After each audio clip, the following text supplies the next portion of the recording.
And good evening, everybody. Welcome back to Exploring the Lord of the Rings. This is class number 174, session 174 of Exploring the Lord of the Rings. And tonight we are talking about the beginning of the end of the Council of Elrond. Now, it's only the beginning of the end, so we still have some time yet to go. Let's not get too rushed.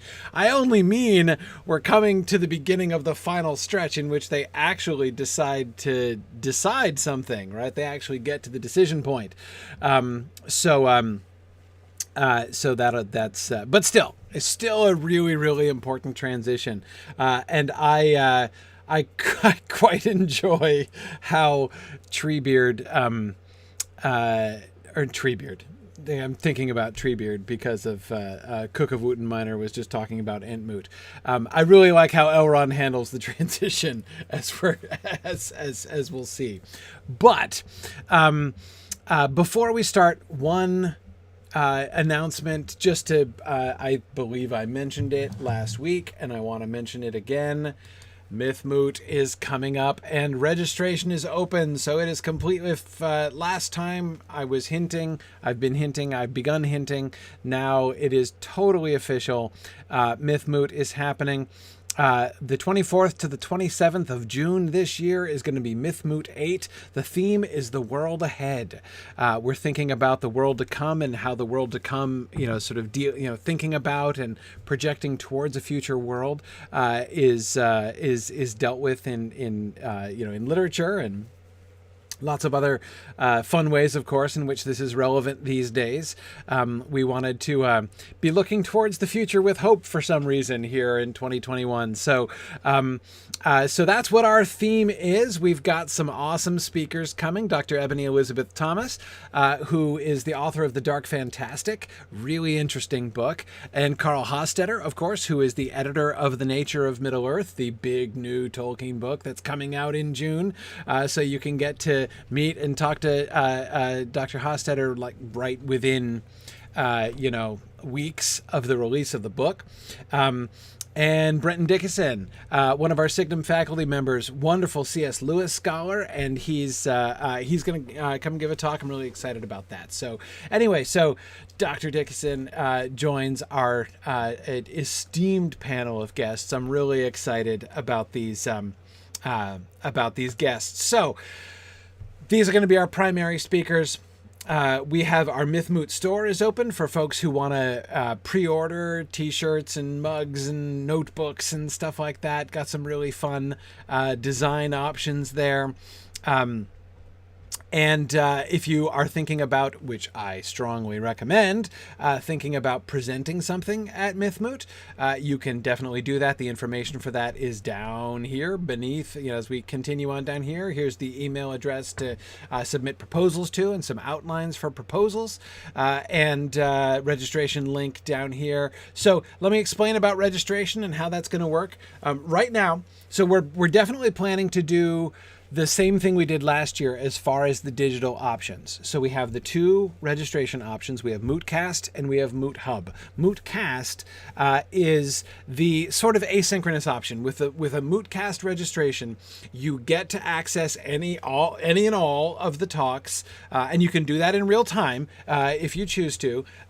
But of course, you also get access to the archived recording after the fact if you miss them, which is really because you can't get them otherwise. We can't distribute them after the Moot.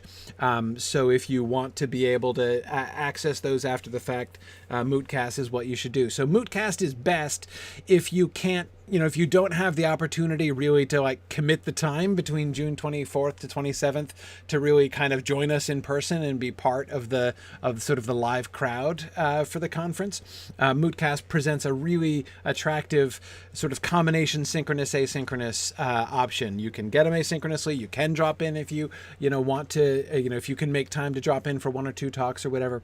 But then the Moot Hub option is the in-depth synchronous one. This is the one which not only has all the stuff that Mootcast has and access to the archives and everything, but also access to all of the of our extra events and social hangouts and our Slack channels to be discussing back and forth and making comments and passing notes through the talks. And Moot Hub was so much fun last year. I really enjoyed that. So that's what those are the two registrations that we have open right now, Mootcast and Moot Hub. Now, to answer your question, Lady Lakata, is Moot virtual this year?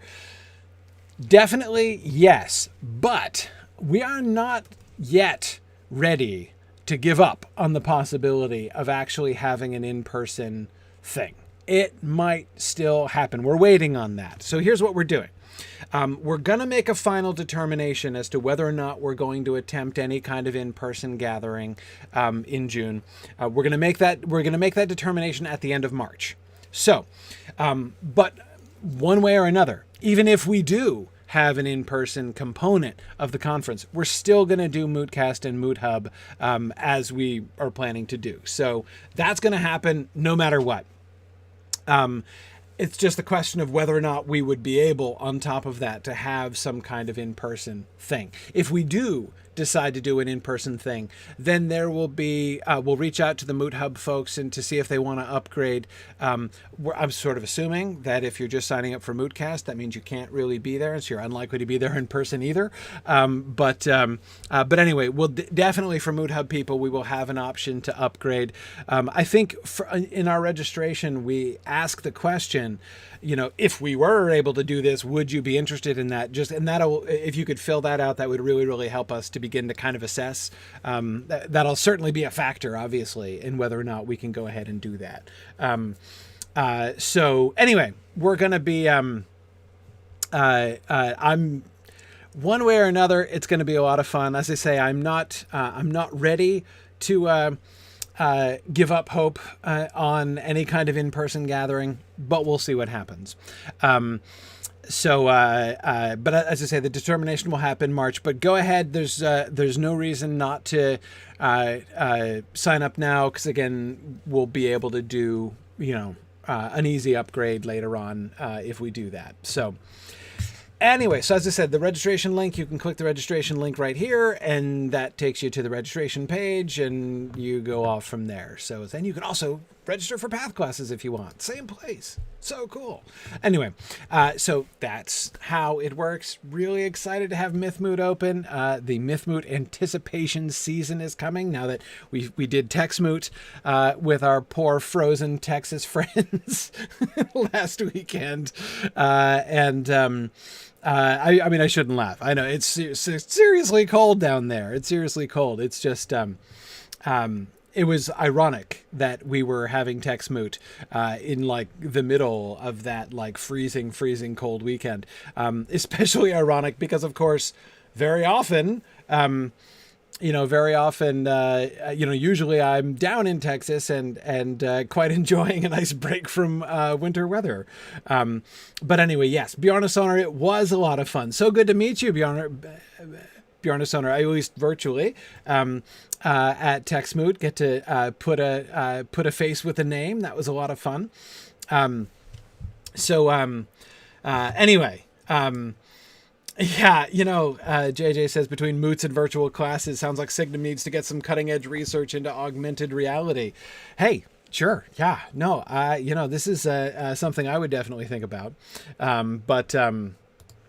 Anyway, so definitely wanted to draw people's attention to this. I think everybody who went to Mythmoot 7 last year would tell you that it was really a highlight experience. I mean, I would say it was one of my highlights of the entire 2020 year, if that didn't sound like damning it with faint praise, but it really was. It was a wonderful time. So I hope people will consider registering for Mythmoot and joining us this year. It is gonna be awesome. So that is my announcement. It's a pretty big announcement, but it's a pretty big announcement. You can find us at signumuniversity.org/mythmoot. Just go to signumuniversity.org homepage and scroll down a little bit. You'll see the link to Mythmoot registration as well. So yeah, Catriona, it was great to have you at Mythmoot 7. That was a lot of fun. Okay, so let us get back into the text because I have a confession to make. And my confession is I skipped something. I did. I just wantonly skipped something, and I felt bad about it almost immediately. Like later that same night. Of course, I had to cancel class last week. I had to go out of town, actually, with my son. So I wasn't able to do class. But the week before last, almost as soon as I was done with class, I was like, I can't believe, like, there's like half a paragraph I almost forgot to talk about. So yeah, I gotta go back to Gandalf's again. So okay, just a touch though. In the second paragraph of his description, we're not gonna I got so tied up in thinking about why Gandalf went to the Etten Moors in the first place, right, that I like totally no, we're not going back to Weathertop, Nancy, don't worry. Anyway, I got so focused, which was a wonderful discussion, and you guys helped me understand that so much better, that I totally missed the sentence after that. For I could not ride among the hills of the rock of the Trollfells, and Shadowfax departed. I sent him back to his master, but a great friendship has grown between us, and if I have need, he will come at my call. That's the sentence I missed. We totally skipped that line. So,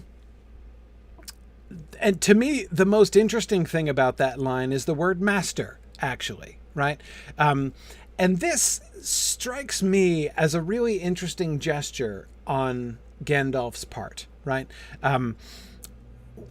Gandalf is aware, and we talked about this a little bit at the time when he talked about choosing Shadowfax in the first place, right? You know, Gandalf is apparently aware of the fact that he, you know, kind of did Theoden dirty a little bit, right? Not exactly dirty. That's not quite fair, but, you know, that he really kind of exceeded the spirit of the gift that he was given when Theoden told him to choose any horse that he would and be gone, you know, forgetting explicitly to exclude, you know, the chieftain of the Maearis whom only the king may ride, kind of taking it for granted that that one didn't count, right? And obviously you're not going to choose that one. But and of course Gandalf did, and we talked about that at the time, you know, back when Gandalf talked about the choice. His referring to Theoden, I presume, it doesn't say by name, but I presume it is Theoden he's referring to there. By sending him back to Theoden, and calling him Theoden, Shadowfax's master, he seems to be acknowledging the fact that it wouldn't really be right, I think, for him to really claim Shadowfax as his own, right? You know, that it was exceeding, as I say, the spirit of the gift there. Yeah, JJ, that's exactly it. All the same, he had an uncomfortable feeling that the picking and choosing had not really been meant to include this marvelous horse, and that trouble would yet come of it. Exactly. That's a fun parallel, JJ. I hadn't been thinking of that. Of course, obviously the quote about Bilbo's choosing the Arkenstone, or picking up the Arkenstone and hiding it in his pocket and justifying it by saying he would choose it as his 14th share. Anyway, yeah. So I think that this is, at the very least, a sort of show of honesty on Gandalf's part, right? That it was only a loan of the horse, and normally, you know, when you borrow a horse and take him on a one-way journey across the continent, like, you know, and then being like, okay, head home, boy, you know, off you go. Like, that wouldn't really seem to be setting the record straight. But of course, with Shadowfax, it's fine, right? I mean, there's not really any question. I don't think there's any hint of an indication that anyone, least of all Gandalf, is worried that Shadowfax is going to make it back to Rohan safely, right? He knows what he's doing. And that seems to me to pick up on, in the previous sentence, and this I remember I did talk about a little bit, and Shadowfax departed, right? Not I sent him away, not, you know, he departed. Like, the two of us chose to go our separate ways, right? You know, their paths separated at that time, and perhaps they will come again later on. Yeah, exactly, Bjarnason. Shadowfax isn't going to have any trouble at the fords of Tharbad. Exactly. Yeah, good. Turambar of many names says, a maddened king begrudgingly gives a gift, but he is healed and all turns out for the better, then he dies. Thorin and Theoden are quite alike. Yeah, that's a fun parallel. Yeah. And Zephin, you're right. It is easy to forget that Gandalf and Shadowfax just met, and that this journey is the entirety of their friendship so far. Absolutely, yeah. Nice to see they hit it off. Absolutely. A great friendship has grown between us, right? Again, he speaks of him not as a possession, certainly, right? Not as a not even as a servant, not even as certainly not as an object, not even as a more general possession, like you can own a horse. He speaks of him as a friend. I sent him back to his master. It's like Shadowfax has unfinished business in the South. He's not yet ready to leave Theoden. There's more that he has to do here. And Rowan, that's a really great question. How many people can claim to have a great friendship with Gandalf? Yeah, no, it's an excellent question. You could say, it makes me think, Rowan, of that line that Pippin is going to deliver in The Return of the King, when first he sort of demurs and says that he doesn't know Gandalf really well, and then he says, but perhaps I know him better than only a few, right? Like Pippin thinks that maybe he knows Gandalf better than anybody on the planet except maybe just a handful of people. Now, I'm not necessarily sure he's wrong about that, even though it's still kind of a big claim. But if you kind of think about Gandalf's friendship hierarchy, who knows Gandalf best? Shadowfax is got to be up there. He's above Pippin for sure, I'd say, right? But it was probably one or two. Elrond and Galadriel may know him better than Shadowfax, but yeah, he's probably top 5, maybe even top 3, perhaps. I don't know. Yeah.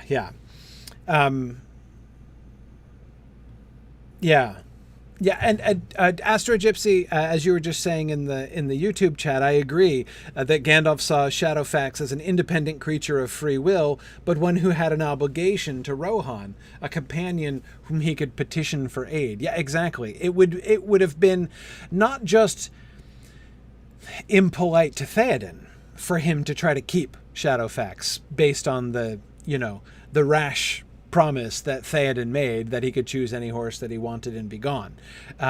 It's not just that it would be discourteous to Theoden for him to try to keep Shadowfax permanently on that basis. It would be, in that sense, Astro Gypsy, discourteous to Shadowfax as well, because Shadowfax does have obligations in Rohan, right? And we'll get a little bit of a glimpse of that, I think. He not only has a master, he also has subjects, right? In a sense, perhaps other responsibilities. Fort Dauntless said Aragorn would be up there. I think Aragorn's top 5 too. But I don't know. Who is a closer friend to Gandalf, Aragorn or Gandalf by the end? I don't know. I think it's at least worth the discussion. It's possible. It's possible Aragorn might edge out the horse, but I'm not sure. It doesn't seem to me a no-brainer, is all I'm saying. Okay. But again, then a great friendship has grown between us, and if I have need, he will come at my call. I don't know how to understand that. If I have need, he will come at my call. Does this mean Gandalf can call telepathically across the miles? right? And Shadowfax will come running. Can he summon him at any time? I doubt it. I mean, that doesn't seem likely. And I say it doesn't seem likely because, well, he doesn't do it, right? The only time, yeah, I don't know.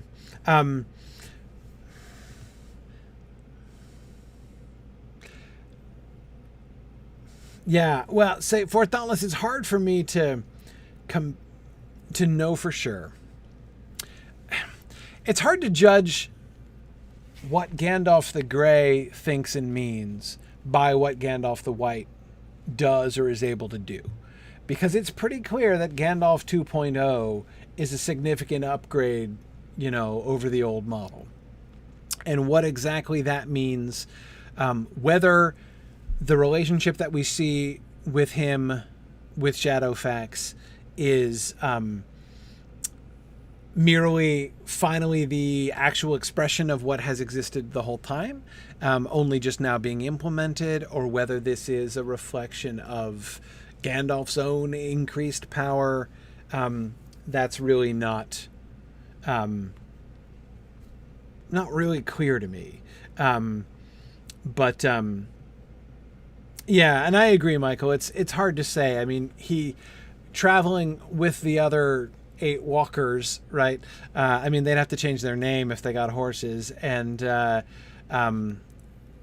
yeah. So I mean, Gandalf doesn't really have a need for him before Moria, so it is, hard to hard to say, right? It is hard to say exactly, whether he would be able to do that or not. If I have need, he will come at my call. Yep. Because again, when we see that happening, he seems to be already in Rohan, right? Gandalf, when we get there, even. Yeah. So, I don't know. Tarlonio says maybe it's Shadowfax who's telepathic. It's possible. It's possible. I wonder. Mad Violinist is wondering if this might be a more conscious than usual manifestation of Providence. It's possible in the sense that he believes that if he had, that basically Gandalf was making a faith statement here, right? That if I have need, Shadowfax will come or will be sent or something like that. It is possible to understand it that way. But I would kind of doubt that, mostly because the focus of the sentence is on Shadowfax, not on events, not on sort of what sounds like Providence or a stroke of luck or something like that. That he, Shadowfax, will come if I have need. Makes it sound more like Shadowfax will be able somehow to perceive that need. Yeah.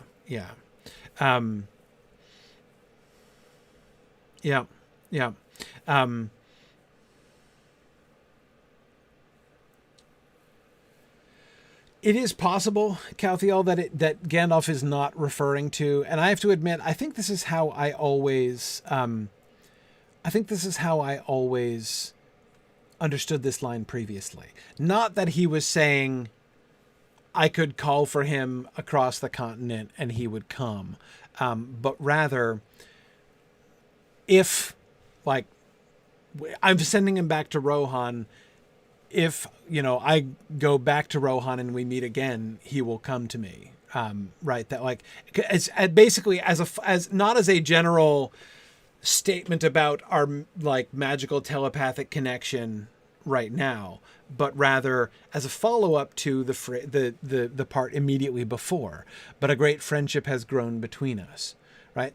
How great a friendship has grown between, well, so great that should we ever meet again, right? Should I ever call to him, he would come. Basically this is Shadowfax giving Gandalf a 5-star review, right? Would totally work with him again.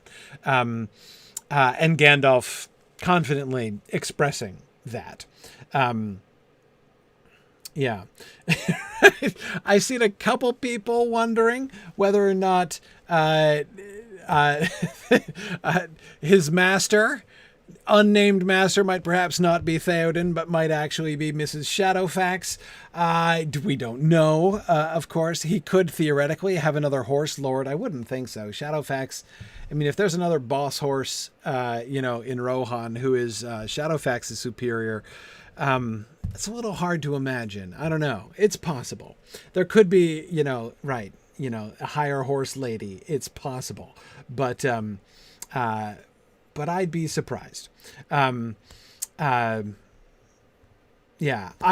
do, Lady Lakata, I do believe also that Shadowfax is sentient. I think that there will be some fairly clear evidence to suggest that Shadowfax is in fact sentient. That seems to me very likely. So again, I'm not saying that I want to rule out, if I have need, he will come at my call, is, transcontinental not teleportation. That would be unusual. Telepathic connection. It's possible that he means that. It's possible that could work. Of course, as we said, we're not going to see it, so we don't have any, certain idea. GDC says Shadowfax reports directly to Snowmane. Snowmane is the king's horse, right?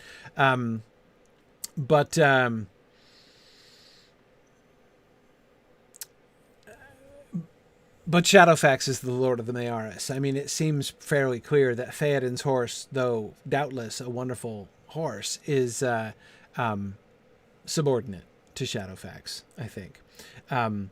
Do we have any evidence that Snowmane was of the Mayaris? Just that he's the king's horse, and that's what the Mayaris are in Rohan. So no, I mean, that's a little bit of a leap by me. I don't remember that being stated explicitly, but again, that's like the context of the Mayaris is that they are, only the king can ride on the Mayaris. So I am kind of presuming that he was riding one of the Mayaris. The mere fact that Snowmane is given an epitaph, right? Is given a tombstone. We don't get any other horses' tombstones, right? So Snowmane is treated as if Snowmane is important. And so therefore, that's another reason why I think it's an assumption. I don't know. Somewhere between an assumption and a conclusion. Infer would be safer. Why I infer that Snowmane is one of the Mayaris, but yeah. D. Schwab, I also wish it were given to Shadowfax like Huon to speak 3 times. That would be really fun. Okay.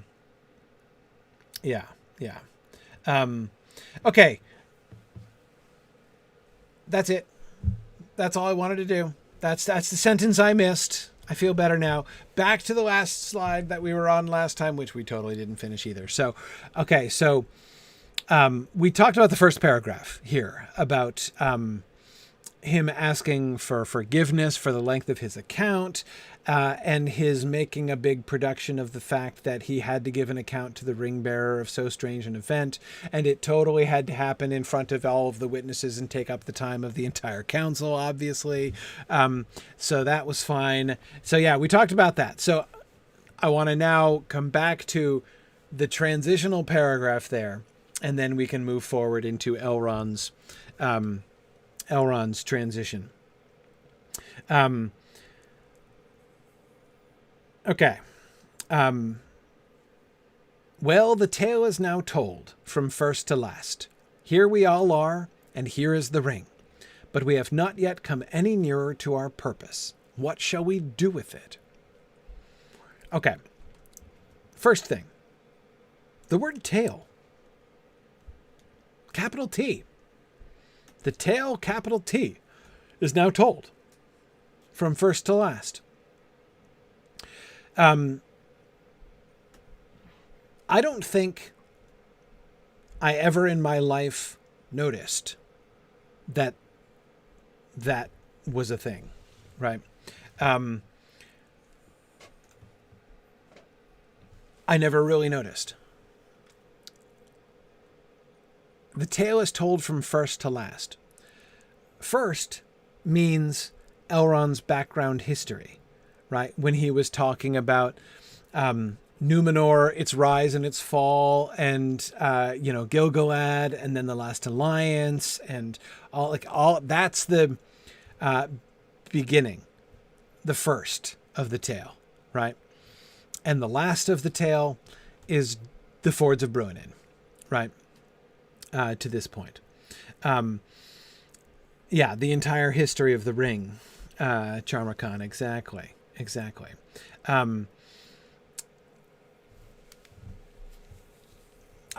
Sorry. You guys I missed that before, and you guys were already talking about the Shadowfax's name, right? It means, fax is an Anglo-Saxon word, almost exactly said like that, because it's F-X, fax, which means hair, like mane, horse's mane, mostly. Yes, Shadowfax is gray, shadowy hair, gray hair, and that is totally traditional. As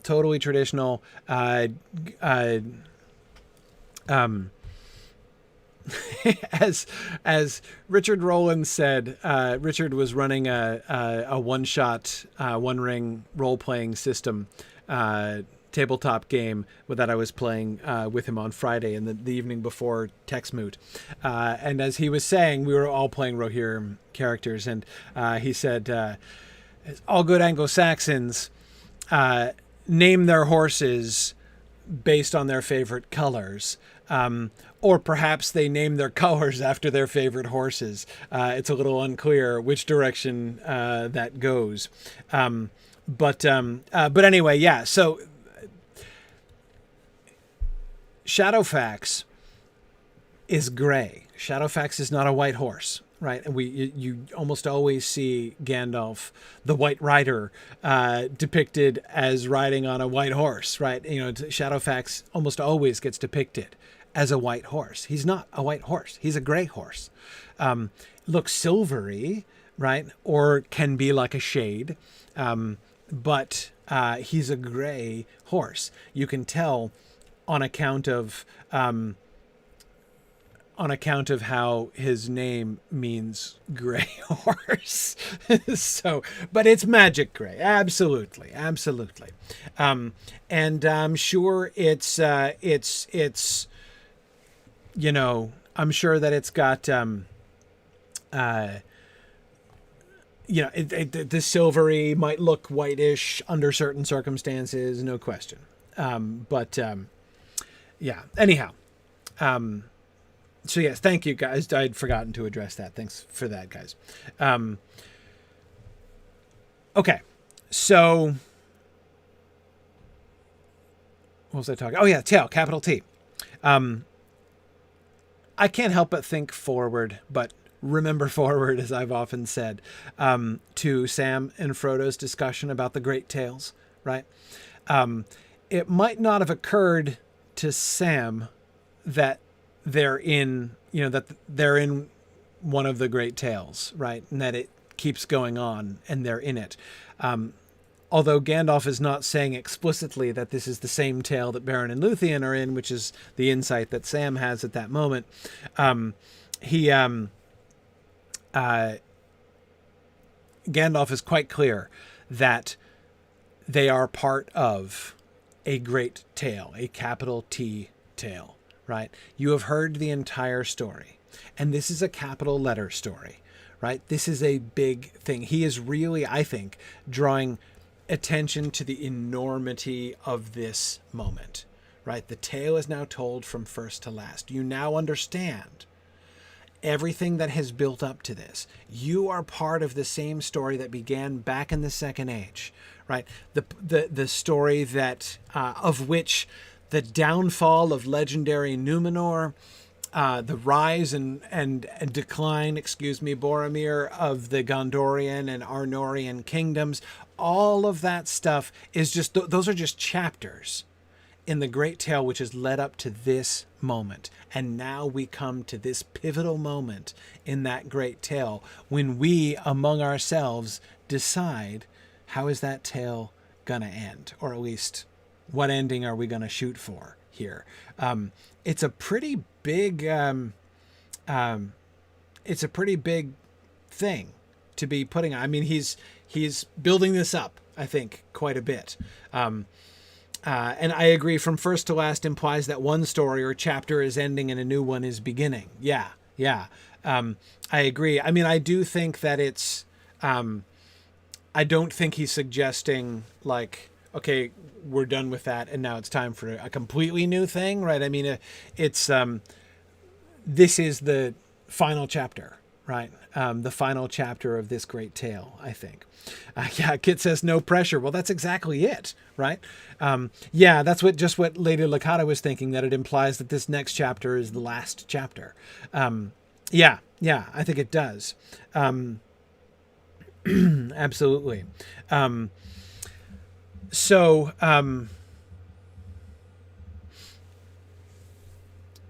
then that next sentence, here we all are, and here is the ring.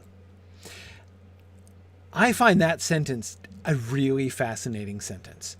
If we just skip that, right? I mean, it doesn't seem to contribute anything. Well, the tale is now told from first to last, but we have not yet come any nearer to our purpose. What shall we do with it? That would flow perfectly well, right? We don't need, like, here we all are, and here is the ring. Yeah, right, Gandalf. That's exceptionally obvious. We are, in fact, all here. And Frodo has brought out the ring already. We're aware that it's here, right? Why does Gandalf say this? And why does he say it in this way, right? In a compound sentence, where the first clause, here we all are, is then balanced with the clause, and here is the ring. Here's us on the one hand, and here's the ring on the other hand. It seems to me that he is suggesting, but the reason that he's kind of dragging that out in that way, like, what is he trying to emphasize? By saying it doesn't seem to serve any purpose, what I mean to say is, see, I actually find sentences, especially in moments like this, like really important rhetorical moments, this doesn't mean that I think it's a throwaway line or like should have been cut or something like that. But rather it shows that Gandalf is going out of his way to make a point. And so therefore it makes that sentence doubly interesting to me. What point is it that he's trying to make? He doesn't have to say that, right? What does he emphasize there? Now, Aird 84. I don't know how to pronounce the double A at the beginning of your name there. But I like your emphasis. Here we all are, elves, men, dwarves, etc. So emphasis on the collection, right? The collective nature. We are all together. This should not be, meaning that it could be a kind of a preemptive thing. This is not there's not like two sides of a debate to come. They are going to debate, right? But he precedes the debate. He introduces the debate by first showing the only real opposition here, the only real enmity, the only opposition sides in what comes is all of us together on the one hand and Sauron on the other hand. But of course, the ring itself is all of their enemies, right? And I like that. And Flammifer, you're right. He picks up on that again in his last question. What shall we do with it? Yeah. It is for us to decide.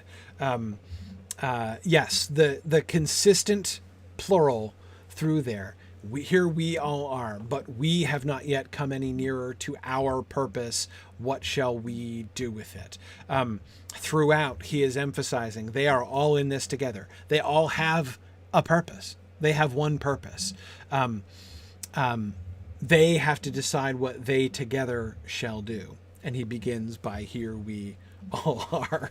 Lady Lakata says, to be fair, no one is entirely on the Ent side. True, Lady Lakata, but they're not there. So there we go. Yeah, oh good, JJ was thinking of the same thing. Yes. Yeah, now I agree, Gilgonthier, that collective responsibility like this requires a solidarity that the ring doesn't typically encourage. That is true.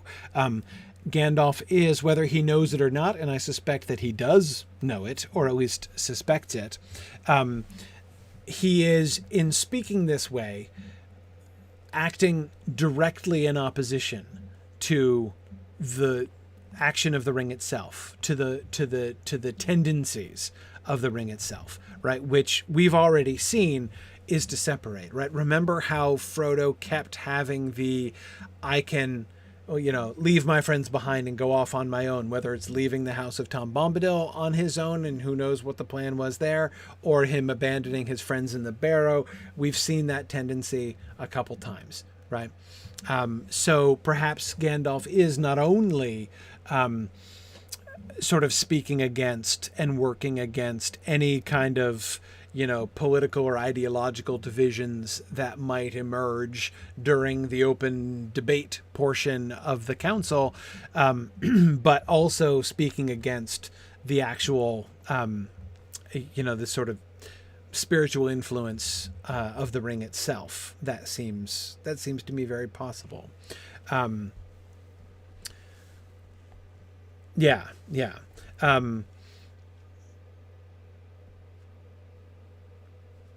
Yeah, and then I agree. So both Frumius Boojum and D. Schwab are remembering Elrond's emphasis at the beginning of the council that they were all called, though he, Elrond, did not call them, right? They have been brought together for a purpose, and this is the purpose for which they have been brought together, though none of them planned the convocation, right? None of them planned the council and brought everybody together for that purpose. And so Gandalf, I think that we can hear Gandalf basically making a similar kind of acknowledgement there, right? Here we all are. We've been brought here together, and the ring has been brought among us here as well, right?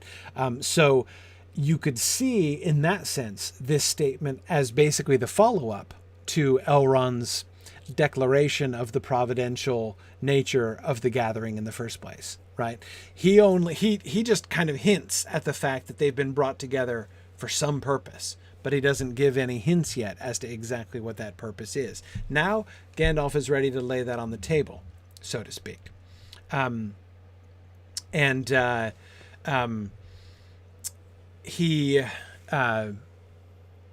we all are, and here is the ring. This is the purpose. And notice how he like takes that for granted almost, but we have not yet come any nearer to our purpose. What is our purpose? What is the purpose for which they have all been called? They have all been called together in order to, take counsels stronger than Morgul spells, right? They're going to determine, they're going to set out on the final chapter of this great tale that they've all been a part of, right? Yes. Right.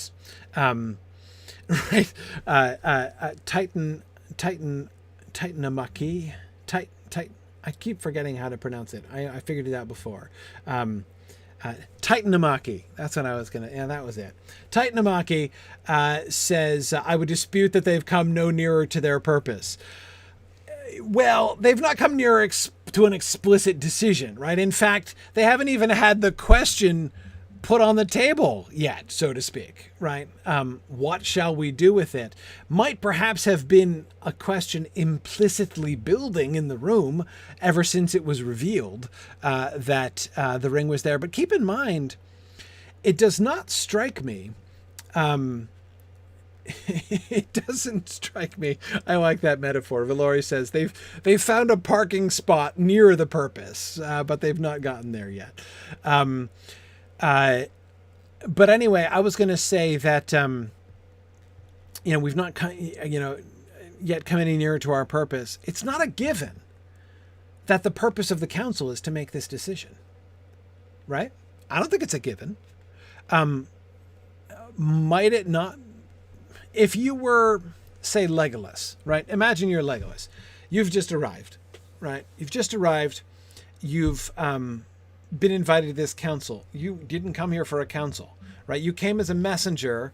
Your dad said, okay, son, go seek for Mithrandir. He's probably in Imladris. Go try to find him there. Tell him that we let him down and Gollum escaped.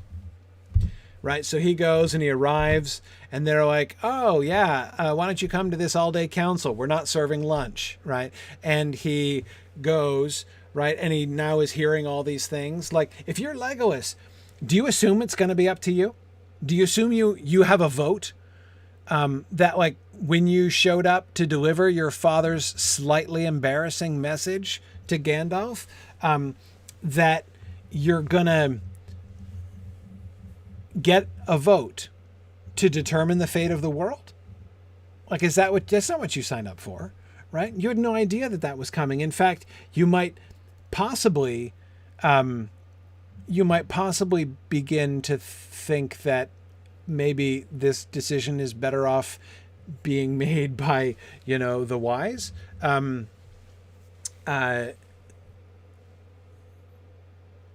what I mean when I say it's a no-brainer. I mean, many of the people, I would guess probably Legolas, possibly even Gimli and Glóin, who would certainly feel themselves to be outsiders at this council, right? Even though they've been generally treated courteously. He's been treated courteously. He was the one who got slightly discourteous there for a moment at one point. Anyway, like,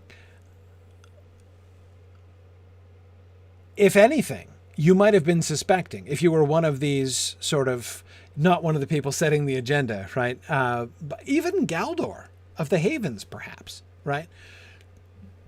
Even he might have been assuming, as he was listening all the way through to all of this stuff.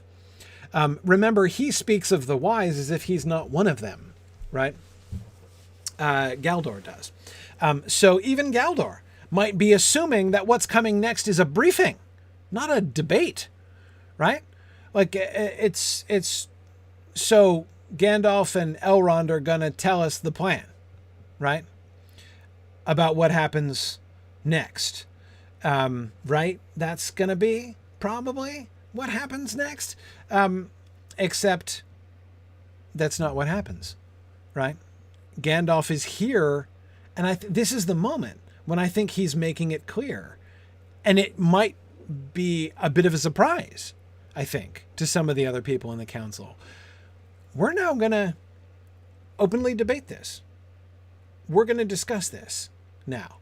And all of you here are going to help us. Our collective purpose is to decide what we shall do with it. Now, Elrond and Gandalf very likely have good reasons to leaving this open to general debate. But again, it cannot seem to me like that's even the obvious default option here. Like, I don't know how many people in the room were assuming all along that, obviously now that this whole Ring of Power thing has come out, it's obvious that, we're going to have to together decide what's going to happen.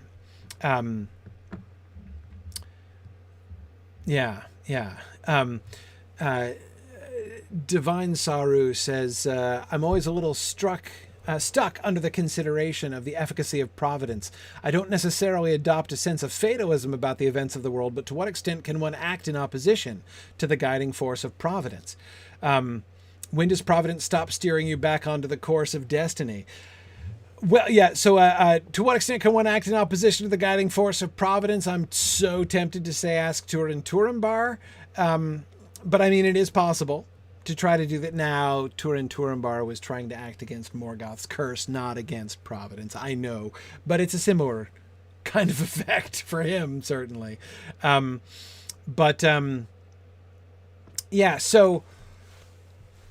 And sorry, Flammifer, you had said something before I wanted to come back to. Yeah, Boromir certainly thinks the purpose of the council is to figure out how to defend against Sauron. The disposition of the ring is a sideshow unless it can be used as a weapon. Yeah, so Flammifer, I agree with you there that Boromir does, especially because of the poem, right?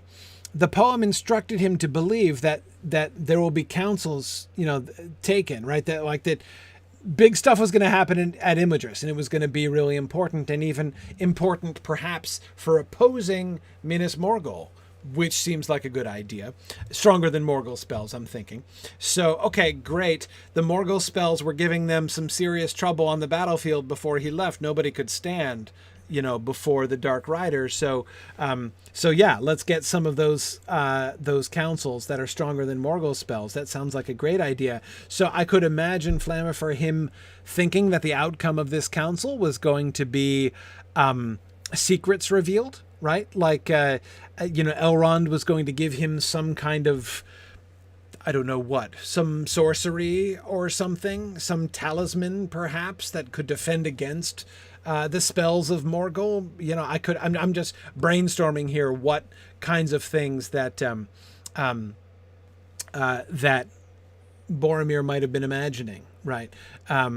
As being the outcome of the council. But I certainly think, even just by the fact that he came in the first place, he instead of Faramir, that he believes that he's going to get something useful here to help with the defense of Gondor. So I totally agree with that. Boromir, I think, is one of the people in the room who's most likely to take for granted that he should have some say in what happens, right? No question.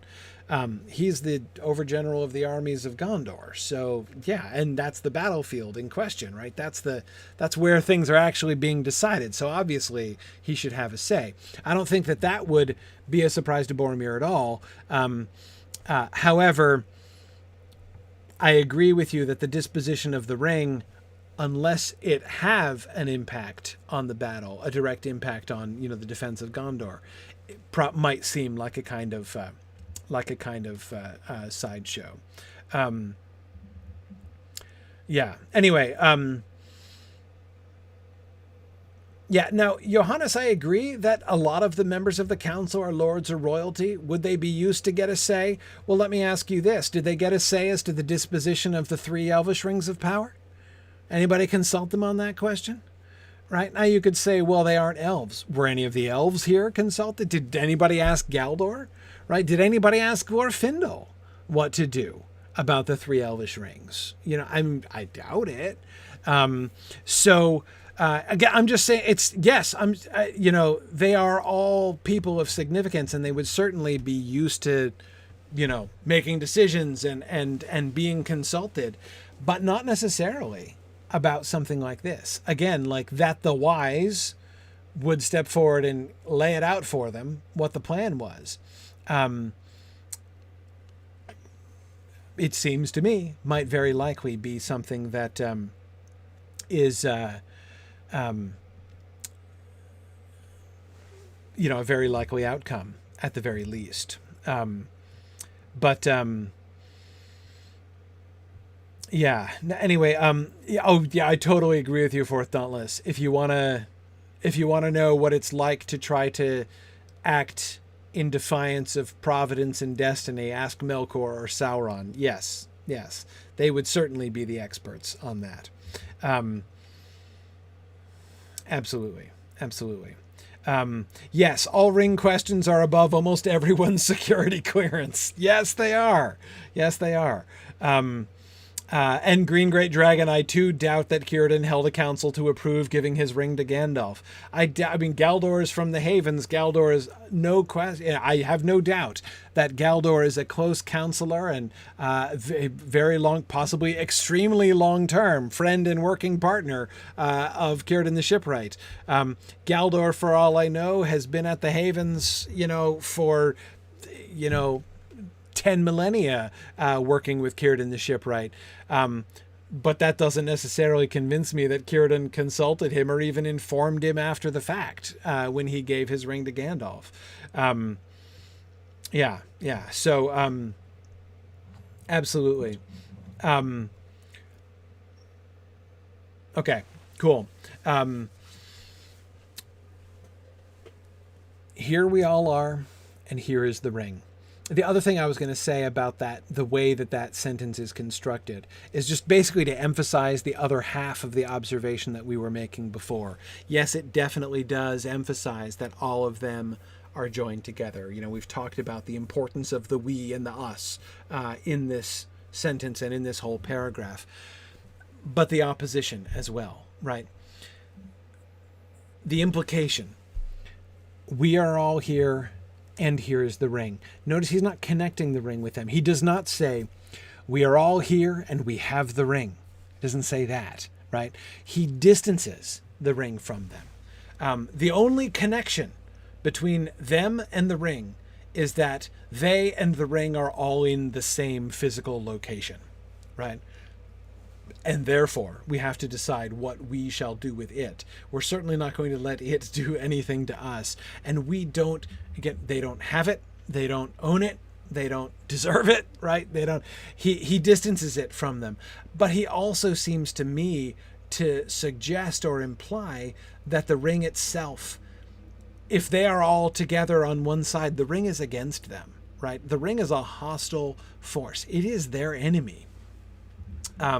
And they all need to, you know, sort of make sure that they remember that really important and simple fact. There's us over here, and there's the ring over there. It's more like a choice of what to do with a very dangerous prisoner, essentially. Yeah. Yeah.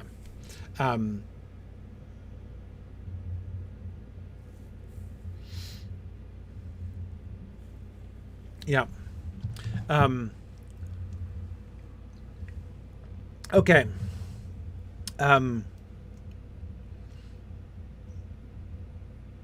Good. Yeah. Titanamaki says a more leading question might have been, what shall we do to it?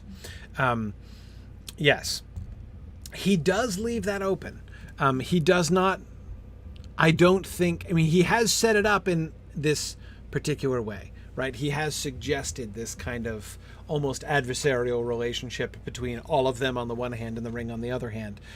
But he's not really tipping his hand. He doesn't start by saying, I mean, he could have done, right? He could easily, his question, instead of saying, what shall we do with it? His question could well have been, so we're getting rid of it, right? Right. So does everybody agree we should get rid of it somehow? He does not lead the jury in that case. Yeah. And Turambar, you're right. There is some protocol for handling prisoners. The only model for ring handling is bad. Yeah, I agree. Good. Yeah. Lady Lakata, you're right. He could have said, how shall we dispose of it, or something like that, which can have a double meaning itself, but is much more weighted in the one direction. Absolutely. Yes. And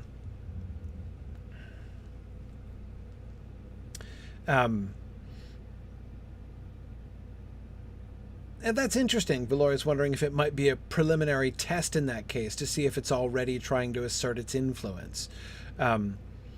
Yeah.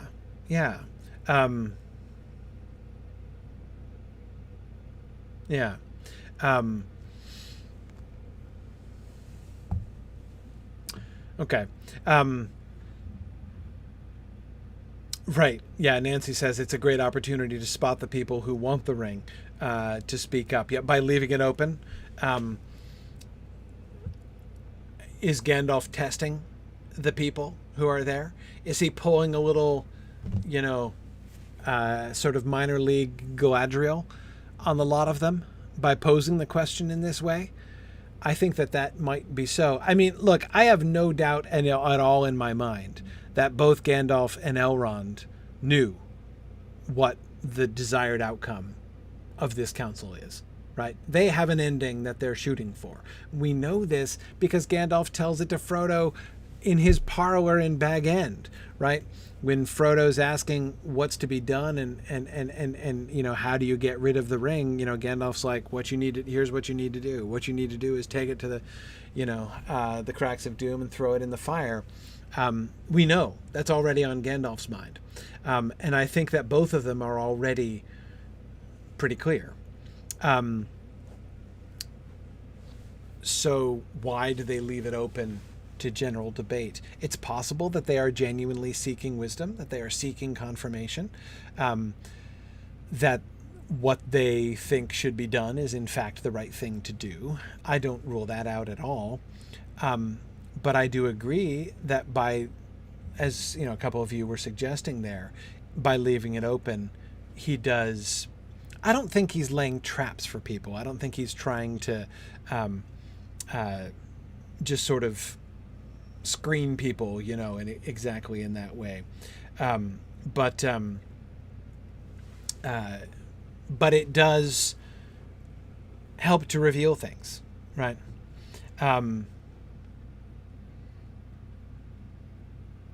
And I agree, Turambar, that the decision also can't be forced on people. Again, like, I think it could, actually. Like, again, I mean, if Elrond just came and said, you know, all of this was a build-up to me explaining to you what I think we should do, right? And eventually he is going to do that, right? But he could lead with that. He could just be like, so I prepared a PowerPoint presentation in which I'm going to go through all the reasons why this is the right thing to do and to, you know, explain to you my decision.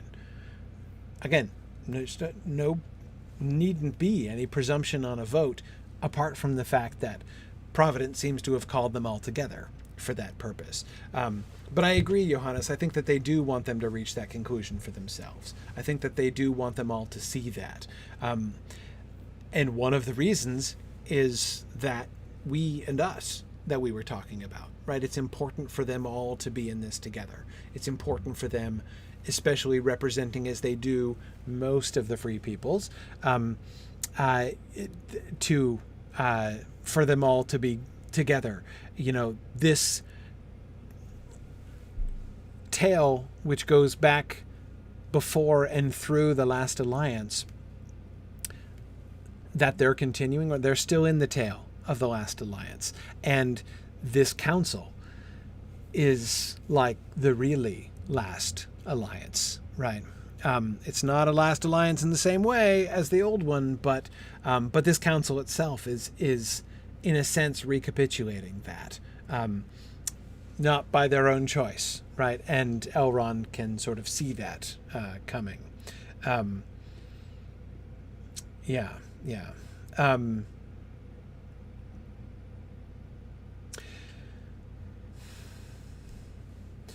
Athalas, yes. Well, we'll come back to this question.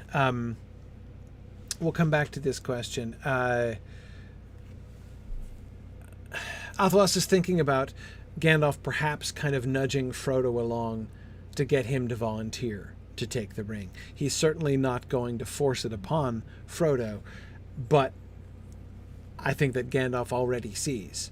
I think we can tell by what he said to himself when he was looking at Frodo while Frodo was lying in bed in the previous chapter, that he sees that Frodo was called to this, right? Providence has not only brought them all together for this moment, Providence has also named a ring bearer, right? A ring bearer has stepped forward, but he has to volunteer to go the last stage, right? The next stage.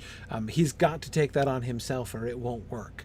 But I agree, he's pretty well the only candidate for the quest. What's the backup plan? Ruling out the other hobbits for a second. What's the non-hobbit backup plan? Who else is going to take the ring? Could anyone else at this council do it or be trusted to do it? You know, I don't really think so. Yeah. Anyway, I agree that it's not a foregone conclusion in the sense that, again, no one is already, you know, they haven't already voted Frodo in. I think he legitimately is leaving it up to Frodo to choose. But I do definitely believe that Gandalf Gandalf in particular is already pretty convinced that Frodo is the one who should do it. That's how what's supposed to happen. Yeah. Fort Dauntless, I'm not sure that Gimli wouldn't be my second choice, actually, about the dwarves' resistance to corruption. I mean, we know they're susceptible to other things, but I'm not sure Gimli wouldn't be a good backup plan, actually. I could see that. Anyway.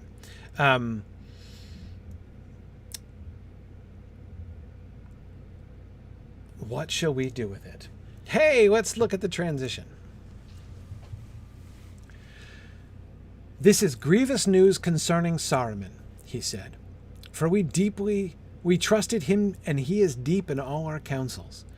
It is perilous to study too deeply the arts of the enemy, for good or for ill. But such falls and betrayals, alas, have happened before.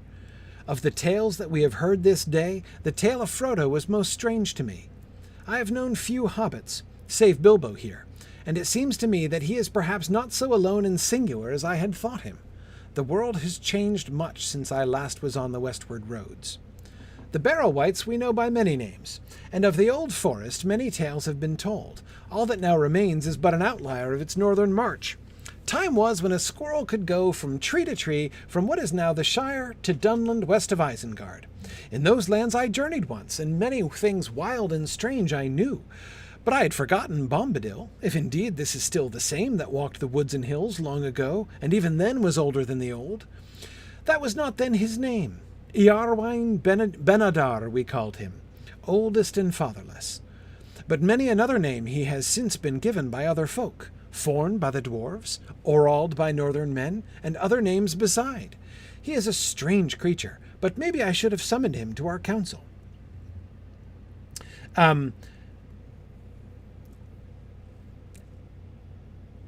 Elrond really is not a good meeting chair. Gandalf has just set up a gorgeous transition, right? A segue into the action item. This is what it's all been leading towards. And when Elrond takes the floor again, he just starts rambling, just absolutely rambling about the details of Frodo's story, right?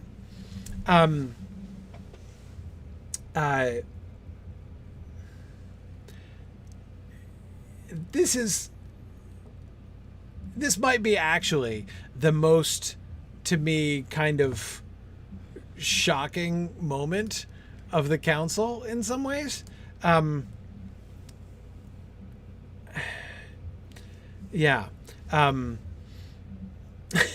Ambrosius Aurelianus thinks that yes, he totally should have summoned Tom Bombadil. That it might have extended the length of the council by quite a bit, but who wouldn't want to see what he might do?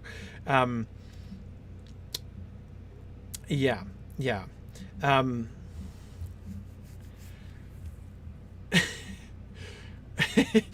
Nancy, this does sound like a moment for a Gandalf facepalm. Like, I just teed it up for you there, Elrond, and really.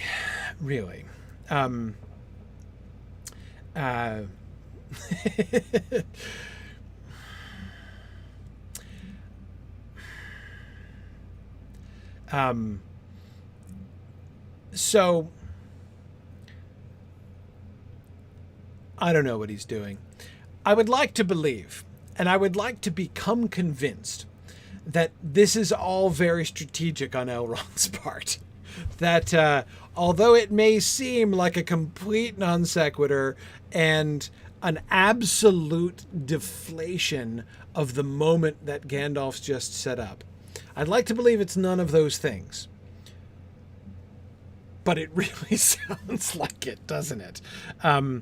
Uh, yeah, as Karina says, look, I know the relative habitat size of squirrels might not seem relevant, but let's hear them out.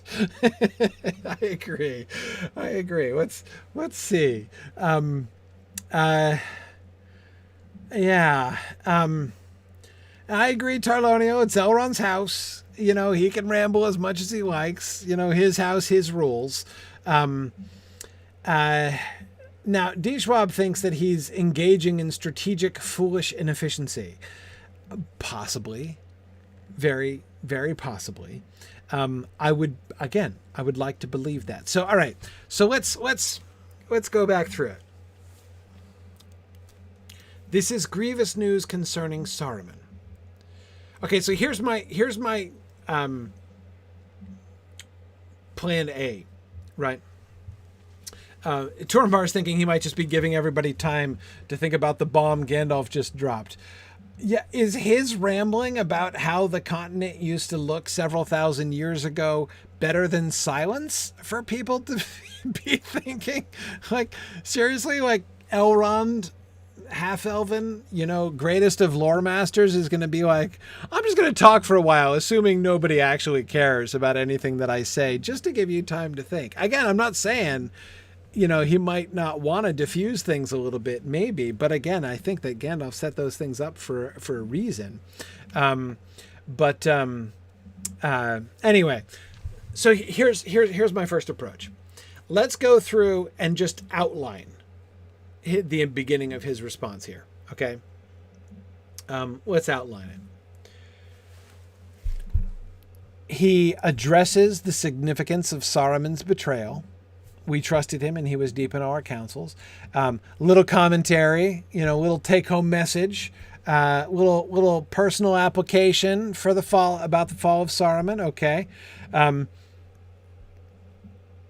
Then, of the tales we have heard this day, the tale of Frodo was most strange to me. I have known few hobbits save Bilbo here. The world has changed much. So if we outline that first paragraph, it's Saruman's treachery is really bad, and we should all, we should all take warning from it. You know, if it happens to Saruman, it could happen to any of you. So remember this, young folks. And second, hobbits sure are weird, huh? Who knew? Right? I thought Bilbo was just a freak, but it turns out they're all freaks in a really good way, right? So we're beginning to lose the thread a little bit. A commentary on Saruman seems totally apt, right? Right. And then Nancy says, step 3, squirrels. Exactly. Exactly. Yes. And now you're right. Point of interest. Elrond doesn't say that he has known no hobbits save Bilbo here. He's known few hobbits save Bilbo here. So he is presumably not the first hobbit to come to Rivendell.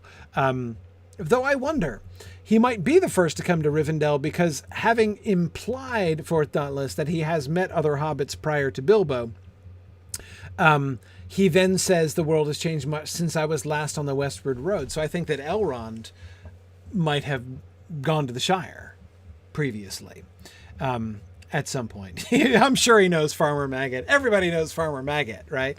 Farmer Maggot has like a continental reputation, clearly. And he might have met Bob. You're totally right, Lady Lakata, about that as well. And I know there were mention of hobbits going on adventures with Gandalf to see the elves. That's certainly very possible. And I'm not saying that Bilbo is necessarily the first ever to come to Rivendell. I just think it's interesting that he does seem to connect the ideas of him knowing other hobbits and him being on the westward road. So he does imply a link between those two things, I think. Yeah, I agree, Tornbar. They should have invited Farmer Maggot to the council. Totally. Yeah. Maybe he officiated the wedding between the Took and the fairy wife. Who knows? Who knows? I agree, Fort Thales. Farmer Maggot would not have come. No, he would not have. For Matt Viola says there would bloody well have been lunch if they'd invited Farmer Maggot. Yeah, he'd have brought lunch, probably. He'd have catered lunch if they'd invited Farmer Maggot. But it would have set the wife to wortin'. I agree. He probably wouldn't have done it. Anyway, okay. Topic 1, Saruman in particular, treachery in general. Topic 2, hobbits in general, and Frodo and Bilbo in particular. Then, the Barrow-wights we know by many names. Okay, hang on. So, heading. Now we're just reviewing Frodo's story, right? So this is Elrond's freeform commentary on Frodo's narrative, is what we're getting. Frodo mentioned several things which were kind of interesting, right? The Barrow-wights. Oh yeah, we've totally heard of the Barrow-wights. And there you know them by many names. Great. And you've heard of the Old Forest. Okay. Right. Why? And now squirrels. Right. Now we're talking about squirrels. And how great the Old Forest used to be. Okay. Right. And now personal remembrances. I used to journey in those land once, and things wild and strange I knew. Why do we care? Are you ratifying Frodo's story about Old Man Willow? You know, like, yeah. The Old Forest used to be huge, and I used to walk in the Old Forest myself back in the old days, and there were lots of wild and strange things there. Totally plausible. But I had forgotten Bombadil. If indeed it's still the same.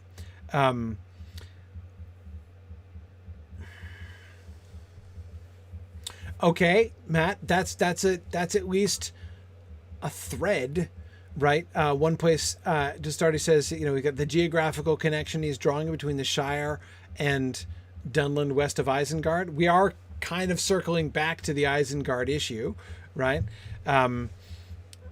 So is that why, having just heard the story about the Old Forest, it made him remember that, and that he's associating it vaguely with Saruman because of Isengard?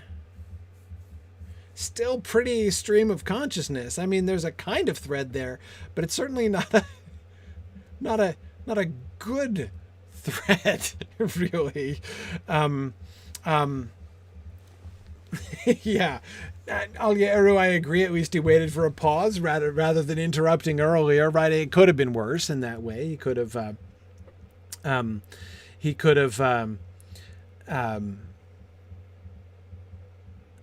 just come out with this in the middle of Frodo's talk. Of course, maybe he did. I mean, he didn't say exactly this, but remember, Bilbo was cranky about all the interruptions, right? And all people were interrupting Frodo all the way through. You'd think that if he was going to ramble like this, that might have been at least as, not a worse time than this. But he's kind of saved it all up, right? Tarloniel says, Elrond, I have several pages of notes here. On page 1, I was thinking about this. Yeah. Yeah,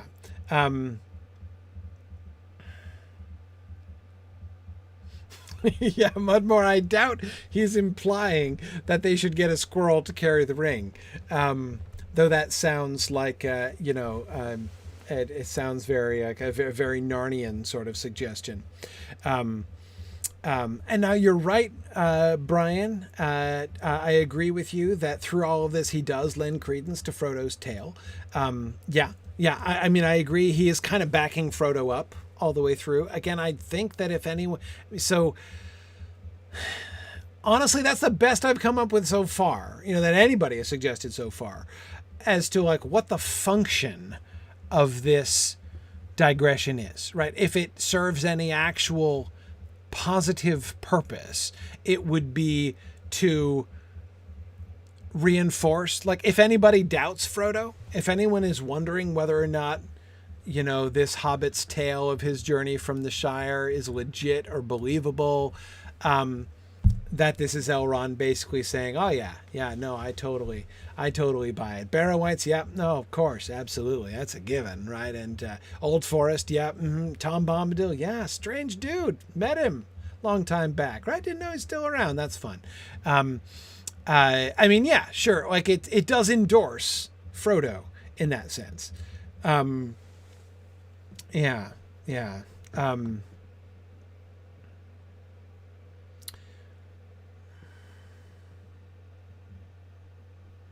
Right. Mad Violinist says, to sum up then, Frodo's tale is plausible no matter what you think.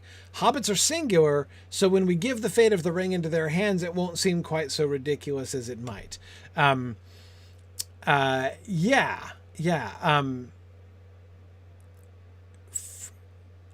are weird, and Frodo is very extraordinary.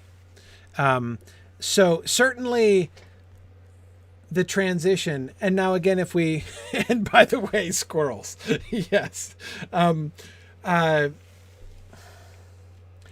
first paragraph, the kind of internal integrity, making the assumption that there is internal integrity in that first paragraph.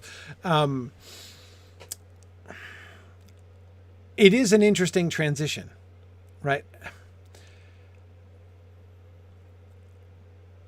Treachery.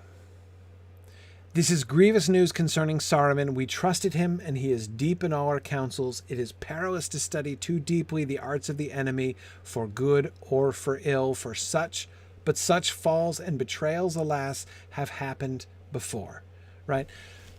Saruman, we trusted Saruman. We thought he was completely trustworthy. And he is deep in all of our counsels. He is among the wise, right? He has been one of the decision makers for our side from the beginning. Look what can happen when you get too close to the arts of the enemy, even if you're somebody like Saruman. Trustworthy, wise, deep in all of our counsels. And it's not just Saruman. Such falls and betrayals, alas, have happened before. There's precedent for this kind of thing. Can we see this as a kind of roundabout way of setting up the choice of Frodo as ring bearer? Him anticipating, we're going to come around to the question, who should be entrusted with the ring, right?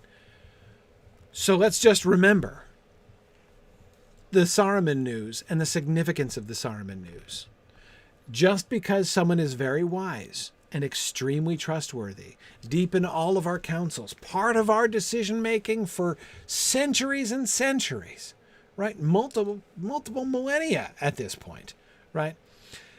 Even somebody with standing like that can't necessarily be trusted. And it's not just him. It's happened before. There are other precedents for this kind of thing.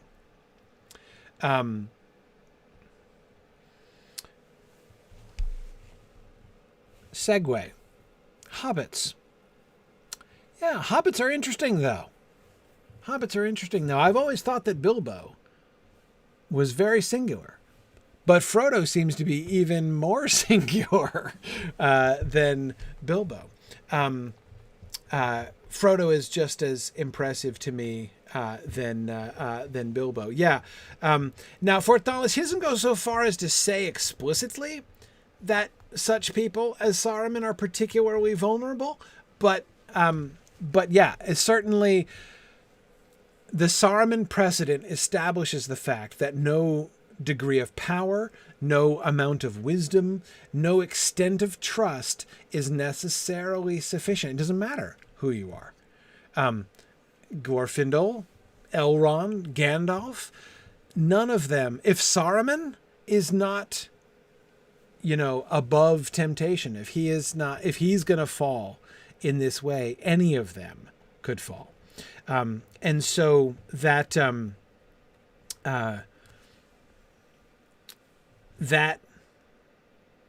transition to hobbits, having just established the fallibility of the wise and great, seems interesting. And notice his segue. Of the tales we have heard this day, the tale of Frodo is most strange to me, right?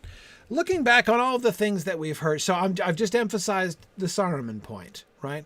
Now thinking back over all the stories, let me immediately in the same paragraph draw your attention to Frodo's story, right?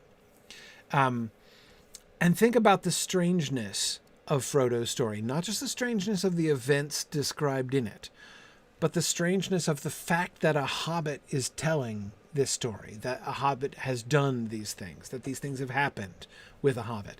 Is he perhaps trying to draw attention to what I think Gandalf, what I was just arguing, that I think that Gandalf already believes, that Providence has chosen Frodo already, as Gandalf himself almost implies to Frodo, right? Back in Bag End. You were meant to have it, remember, he says to Frodo, suggesting that might be a comforting thought. And Frodo very quickly, strongly, and I think quite appropriately says that is not, in fact, at all reassuring. So anyway, that transition. So I think, although he's being very indirect, I think I can track with him to that point, right? I'm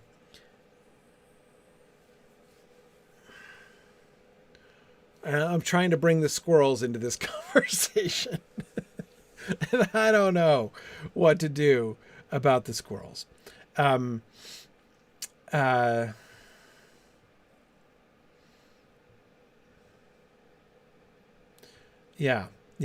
D. Schwab, yes. Let's end on the bit that most supports my undisclosed desired outcome. Yeah. No, exactly. That's just what I think. That's just what I think he seems to me to be doing there. And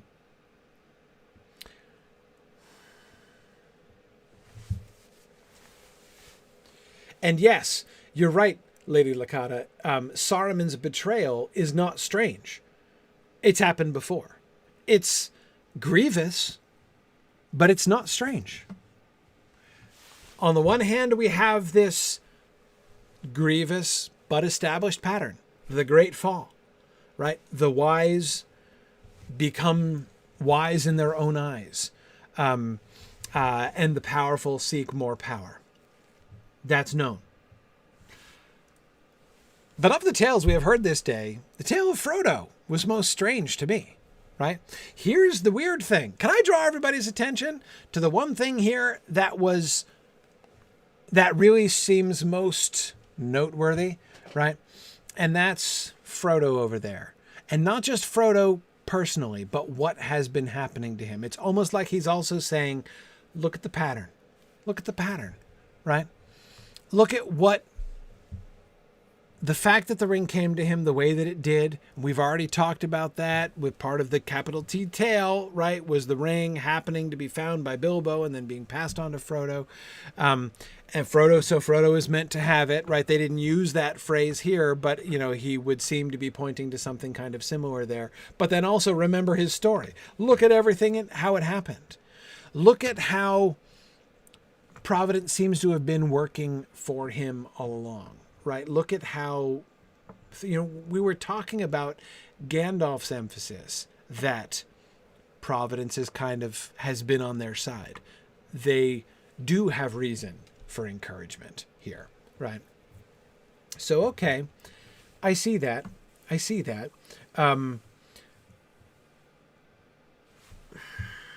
But why the second paragraph? Let's do it again. Barrow-wights we know by many names, and of the old forest many tales have been told. All that now remains is but an outlier of its northern march. Time was when a squirrel could go from tree to tree. Okay, all right.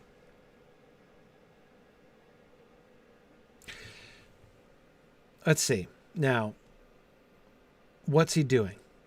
he's transitioning from two of the events of Frodo's tale, the Barrow-wights and the Old Forest.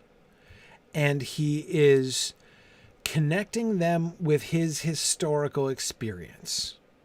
He remembers when the Old Forest was much greater, when you could measure it in many, many squirrels. And he knew he knew the Barrow-wights, he knew Tom Bombadil. And Tom Bombadil also is connected to that old world, that Tom Bombadil himself walked the woods long ago and was older than the old.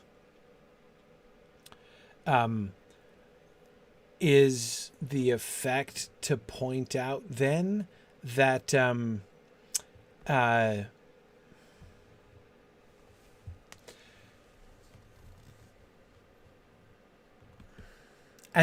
Gilgalady, I wish I knew the other names of the Barrow-wights. Barrow-wight is not a very good name. I mean, I've paraphrased it before as grave dudes. It's a pretty generic word. White is an extremely generic Middle English word for dude or guy. So like the guys who live in Barrows is not an exceptionally good name.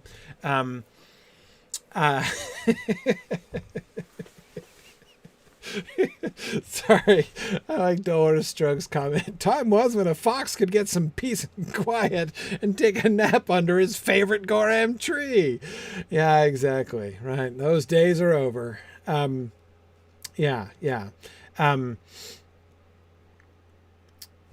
Okay. Yeah, no mention of Goldberry for Thonless. I wonder if that does suggest that their marriage was a recent event. I mean, did Elrond actually know Tom Bombadil back in his wild bachelor days? Maybe. That seems possible.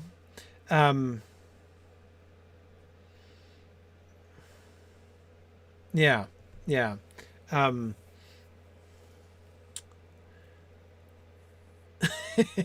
Elrond was clearly not invited to the wedding. Yeah, I think not.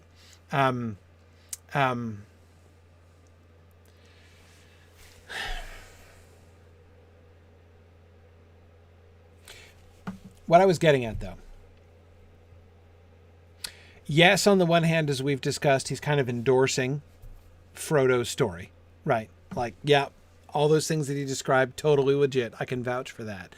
But there's more than that. Again, because he's not just saying, yep, Old Forest sure is weird, and I know Tom Bombadil, so, I know just what you mean. He's not just saying that. He's saying the Old Forest that Frodo... Remember, he said that the tale of Frodo was most strange to me, right? What is strange about it? Along the way, Frodo has encountered things that Elrond remembers from these ancient days. We're not told exactly when this was, right? Time was, many things. I journeyed once. Even then, he was older than the old. Long ago, he says. He calls it long ago, so I don't know, what it is. But so what's his emphasis? One theory, again, is that Frodo has encountered along his way all of these ancient things. Oh, Michael, I agree. I think the squirrel thing is pre-colonial. I think that squirrel habitats, the time of the restriction of squirrel habitat was during the Númenórean period, right? The Númenórean colonial period and shipbuilding period. That was the time of the deforestation of Eriador. Yeah, that's explicit. So I do think that he's thinking about this. So when he says long ago, I think he's definitely thinking early second age, basically.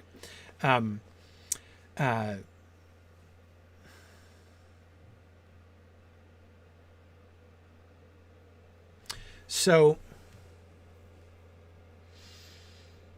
but he hears in Frodo's story connections to the old world that he knew back in the old days, right?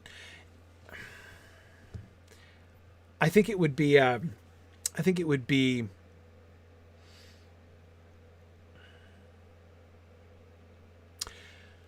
think that it would be overstating the case to say something like the ancient things of the world are like awakening as Frodo bears the ring, from the Shire to Rivendell. It's not like Tom Bombadil's been in hibernation all this time, nor the Barrow-wights for that matter. I mean, the legends of the Shire speak of activity and the terrible spells of the Barrow-wights, so it's not like they're dormant or anything. So I don't mean to actually suggest that they're emerging from dormancy, but rather, again, I'm thinking back to the capital T tale, right? Elrond seeing the ways in which even the ancient things of the world, and he dwells on Tom Bombadil because Tom Bombadil was older than the old, even back in those days, right?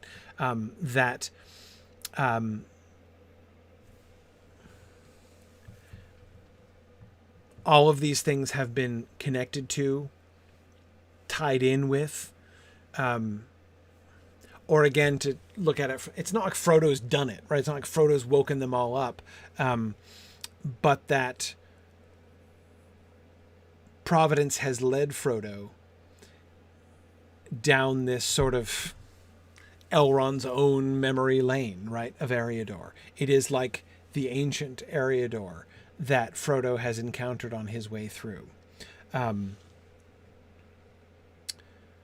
Yeah. Yeah.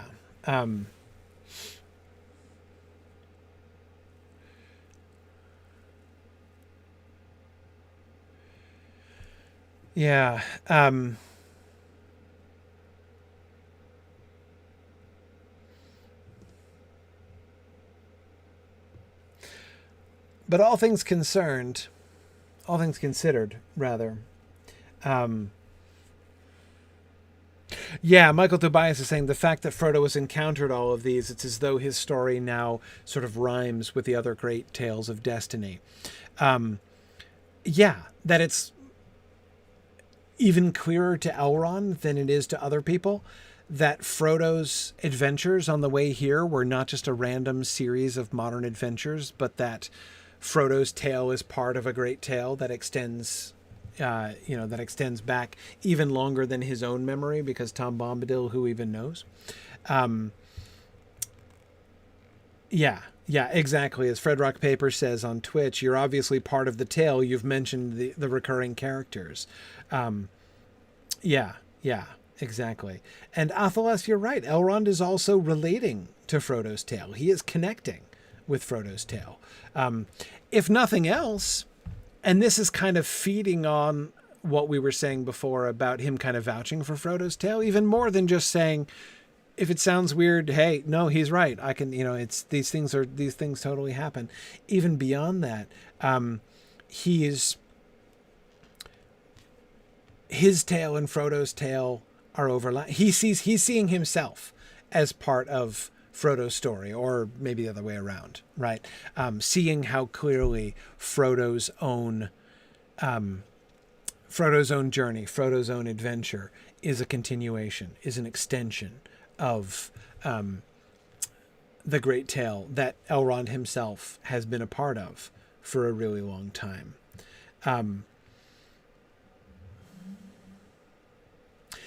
That's really interesting, Matt. Matt says, I hadn't considered this until now, but Frodo's journey seems like a fairy tale to a denizen of Faerie. It contains things that are as wondrous to Elrond as tales of Rivendell would be to Sam. That's a really fascinating idea.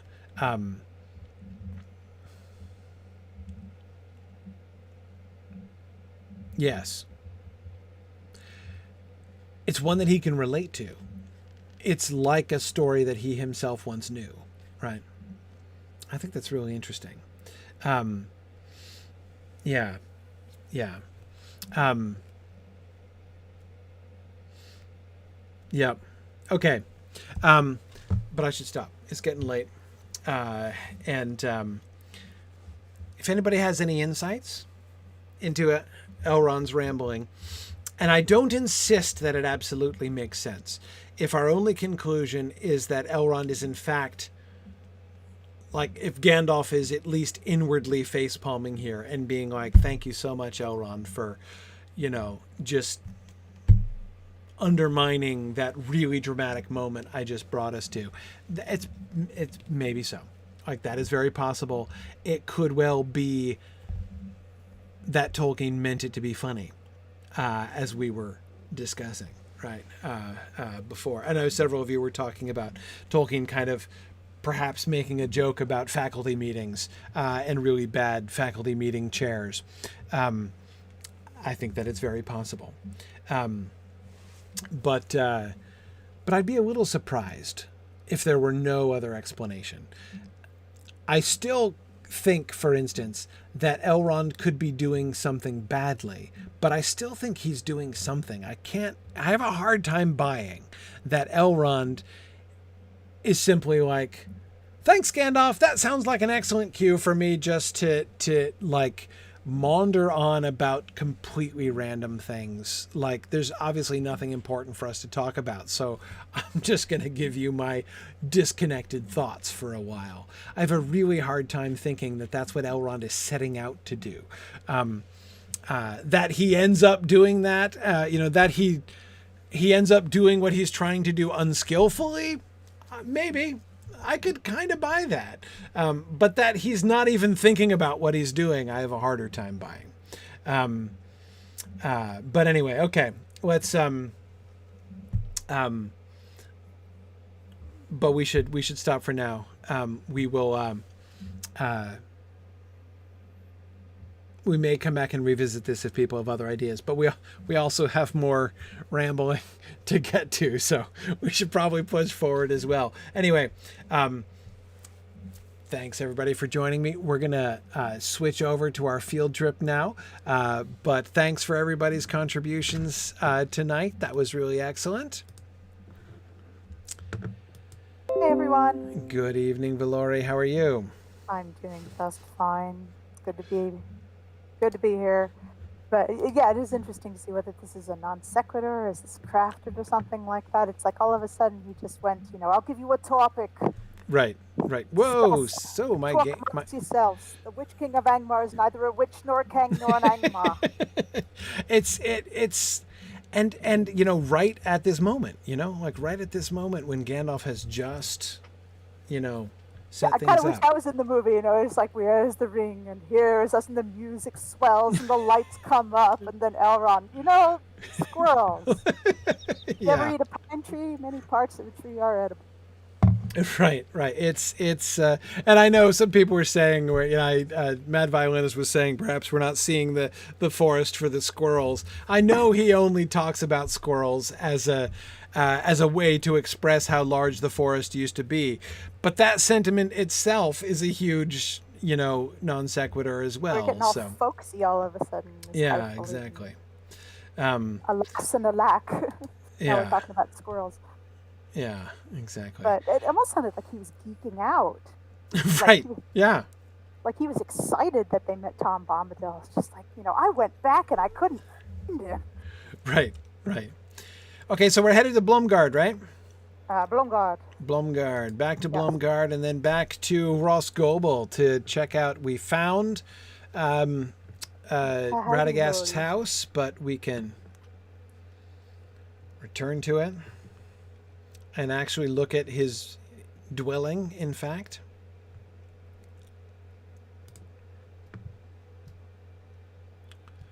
Okay, now we're headed... You start felling up people. Yeah.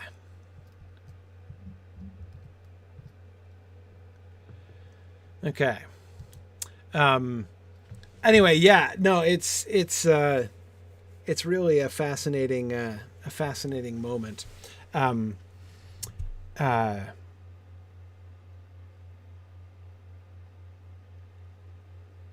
And of course, the Elrond's. hobbits are, the Bilbo and Frodo and possibly Sam outside are just sitting there going, lunch, lunch, lunch, lunch. Yeah. Not serving lunch, man, I really don't think it was a good idea, all things considered. Like, No. it's a pretty momentous decision to be making with everybody kind of, their blood sugar tanking. I mean, Yeah, and of course the dwarves are sitting there going, who ever heard of a dry meeting? Right, yeah. How do you get things done? Yep.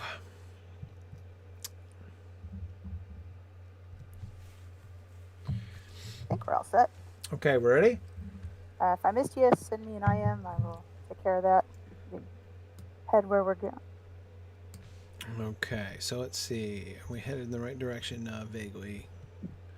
Not. So how many roads out of town are there? Because is there anything off this direction? Can you get through? Does this go anywhere? Hey, it does. Oh. Look at that. I think it goes the same place as the other one.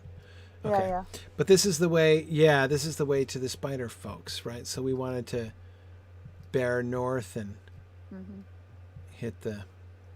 But hang on. Sorry, I kind of ran Let off me there. balance this thing here. Yeah, you're still doing the thing. There's too many hunters on one side, and that's always dead. Yeah, it's okay. I'm standing by the gate. No, wait, no, that's... There we go.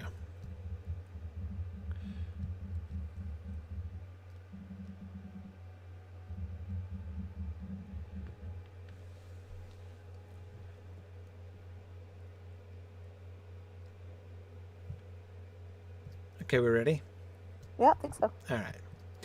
Okay, so I was just going to head out here and just abandon the road, which last time led us straight to the spooky spider place, and now we're headed through spider things too, but I think we'll get to the... Whoa, cliff! Whoa, cliff down into the water. Okay, didn't see the cliff. Kind of dark, Yeah. but hit the lake anyway, so that's what I was low going for. visibility tonight. Yeah. This is advanced darkness.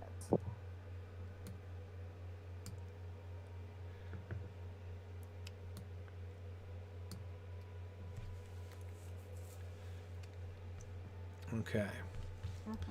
And then, right, we're headed vaguely towards Rhosgobel now. Yeah,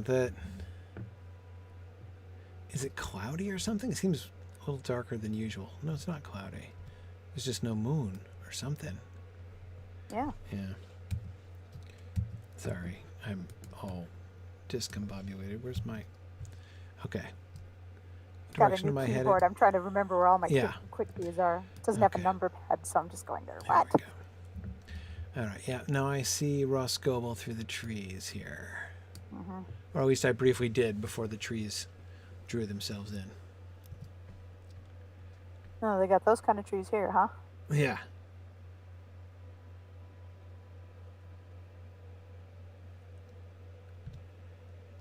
Must be making some progress. I see a lot of things want to kill you.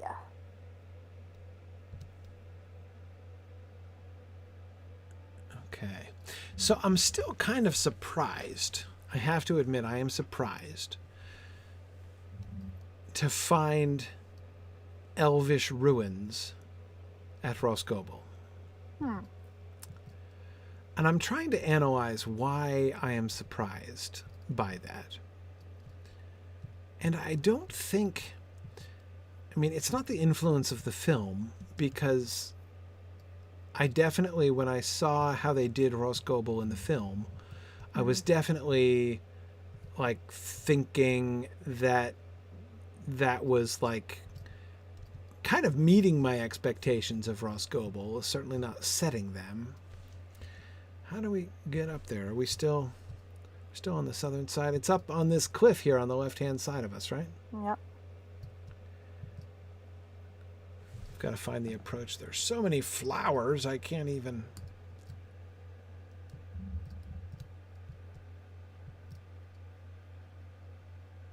Is this the approach?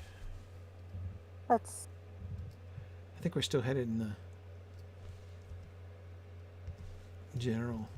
Yeah, no, you gotta head more, you gotta head, like, almost due west. Right, almost due west now. It's turning into that hide and seek game in The Hobbit when the lights go out. Yeah. Okay, let's see. Up the hill. Okay. I had a little cul-de-sac. What is that? Okay, there's the walls.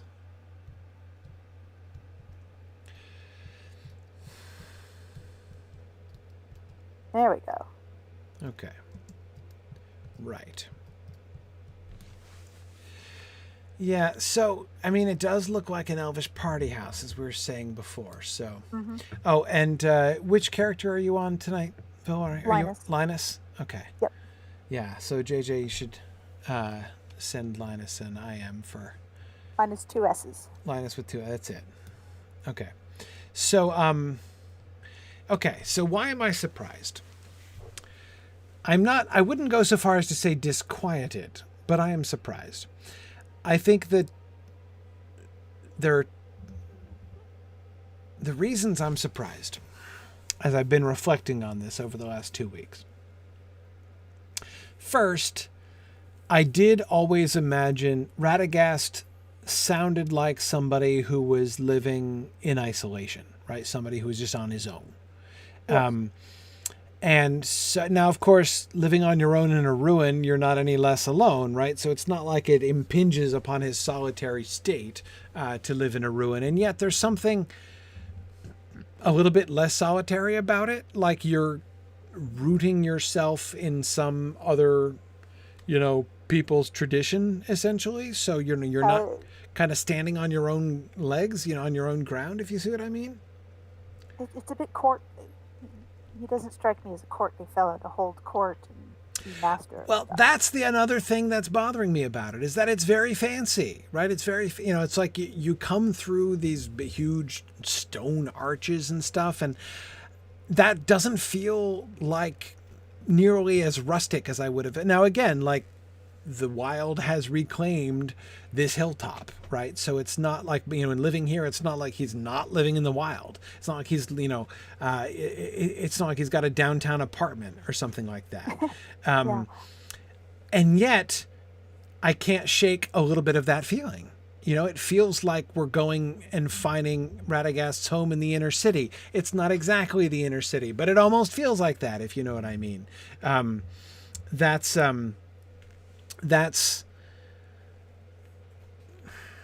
one of the things that makes me at least kind of subconsciously uncomfortable about it. Also, just like being on stone, like flagstones, like there's pavement around Radagast's house, and that also doesn't feel quite as like, in touch with nature as I've always imagined his home. Now, and again, I don't want to imply that there's any kind of antipathy between this city and the wild, the land that surrounds it. This was an elvish construction, and so, presumably it would have, it's not like they would have just, clear cut the surroundings in order to build their city necessarily. I could imagine there being a certain degree of harmony between this city when it was in action and, like had elves living in it, and the wild place around it. But anyway, it just seems to me, also just some of the things, and it just feels too civilized. Like maybe I was partly influenced by the fact that we first hear about Radagast at Bjorn's house, and so I've always kind of vaguely associated Radagast and Bjorn, and therefore kind of expected. I think if there were an image that was lurking in my head behind Rhosgobel, behind Radagast's house, it probably is Bjorn's house. Yeah, I got that for sure. Because that's where we first hear it. And here's his cottage. Now, like, if I were encountering this in the woods, right? It would still surprise me just a touch because it's like really big. Well, yeah, yeah. He's got lots of floors. It looks like he's extremely fond of guests. I would And really, really hope that we could go inside and find that like each one of those windows leads onto a guest room which has like a bear living in it and like he another has one. wind chimes. I've never seen wind chimes here before. Oh, he does have wind chimes. Yeah, see, like part of a lot, like, half of me, the argument that this is a weird place for it, I get it, but also, like, he's an old hippie. What is more hippie-ish than moving into a broken down, deserted, bougie place and fixing it up as an animal sanctuary? Right, right. A Yeah. defensible animal sanctuary that seems to be protected from a lot of things on all sides. Yeah, I can see that. I can see that. I love the beehives, by the way. The really enormous beehives. I love how they're just like built into the house. Like the tree is part of the house, and the beehives Yeah. are part of the tree and part of the house. It's almost like it almost looks like an in-law apartment for bees. That was built onto the side of the I was house. going to say symbiosis, but that's a better one. Yeah. Well, it's You yeah. he's constantly being stung, and it just doesn't bother him. Right, right. Yeah. Or he just, has an agreement with the bees or something. Yeah, could be. Yeah, so there are a lot of things there that I like about it. The windows surprised me a little bit. There's a lot of glass. There is very little metal, not no metal. I agree. Even the wind chimes are wooden, as people were pointing out. Look, he's got 2 wood chimes. He's got purple and blue wind chimes. And there's Wow. another set around the corner. There are all kinds of wind chimes here. He's into wind chimes. This guy gets me. Can we get up to the upper floor? Can we get up to the We could try, maybe. widow's We could walk up try- there? Is that possible? There's a little stairway over here. Yeah. I agree, JJ. It is plain unpainted wood. It seems to be unpainted and unstained. Of course, it's all covered with the same moss as the as the villages were covered in, right? Mm-hmm. And of course, there's a lot of similarity. It's not identical by any means. This doesn't look and feel like a Rohirric house in the same way that the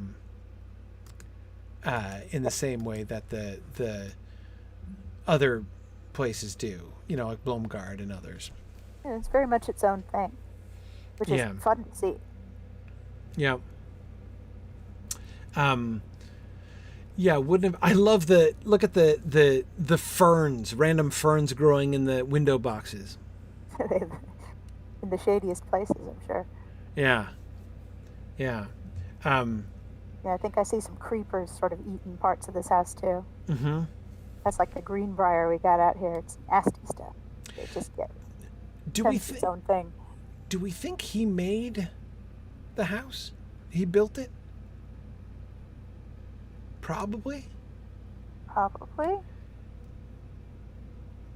I mean, I agree. Matt is pointing out how it's like a wizard's tower, right? Except it's, au natural wood, moss, fern, tree branch tower, but still very towerish.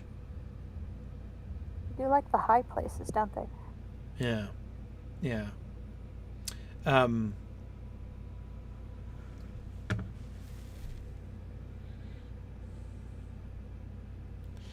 Yeah.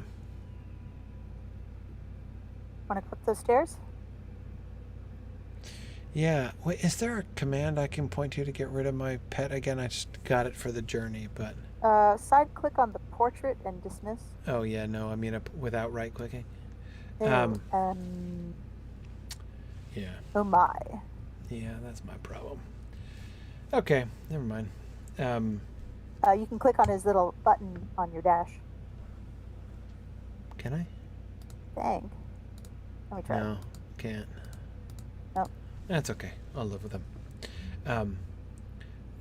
Didn't I find a way to get rid of him get rid of the cat when he was eating all the sheep, though? I'm feeling That was like... weird. Is this a cosmetic pet or is No, this it's not. Yeah, if it's so this is one that you summon? Yeah. It's an uncosmetic pet. That's okay. Oh, I forget. I Oh, haven't well. played a lore master in months. Okay. So You can summon up the cat instead. See if that works. yeah, that's true. He would at least be less in the way. No, I can't because he's grayed out until I get rid of the other one. Oh dear. That's fine. All right. Yeah, just keep running ahead of him, I guess. Yeah. Birdhouses. See, like the birdhouse. Oh, it looks like a lantern. It does look like a lantern, so it's sort of like a lamp post, except it's a bird post.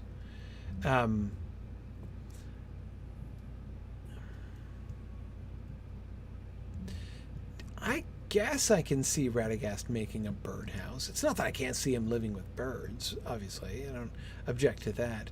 I would think that he would encourage nests instead of... But I guess, making a place for them to build their nests would be okay.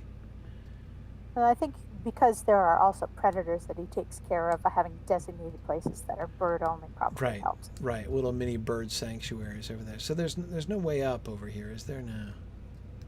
I don't know. I think, the stone steps are your best bet at this point. All right, let's see if we can at least see the upstairs. Okay, more. Oh, little chest. Oh, well, that's disappointing. Shortstop. Yeah.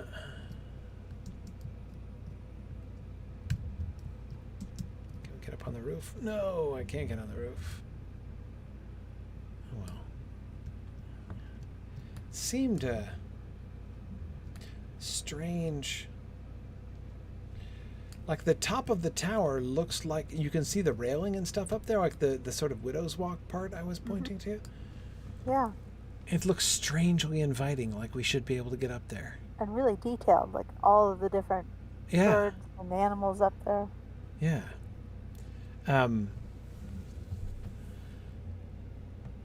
Taunts us with its massive renders. Does taunt us. It really does.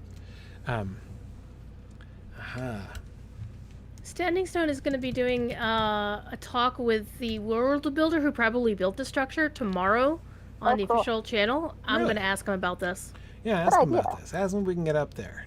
I mean, yeah, granted, neither me nor Corey have the quest. So right, and if we can't get up there, ask him what's up there. Yes. And what it's for. Because it looks like, so I'm seeing a bunch of birdhouses. And birds. And birds, yes. Including what looks like a 2-seater birdhouse up there on the left-hand side, the brown one. They got a duplex. Yeah, exactly. It's a little bird apartment building. Yep. Okay. And all those twisted branches seem to be making something in the middle.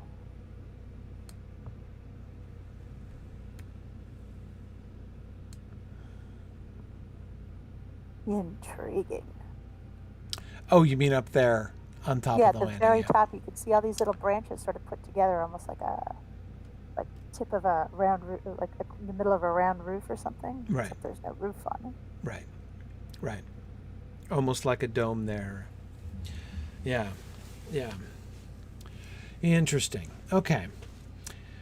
So where Saruman has the place on top of his tower where he goes to watch the stars, Radagast has a place at the top of his tower where he goes to feed the birds. You can kind of see some stars, but mostly leaves. And I kind of like that. But of course, here's the other thing. This could also be quite practical. Because this could well be how Radagast keeps in touch with affairs, right? As presumably he gets news from the birds. I see no reason to think he doesn't talk to the birds. And so having a kind of station up top there where he can go and hang out with the birds, and maybe, some of those bird houses up there are meant to be, little bird hostels for traveling birds coming through.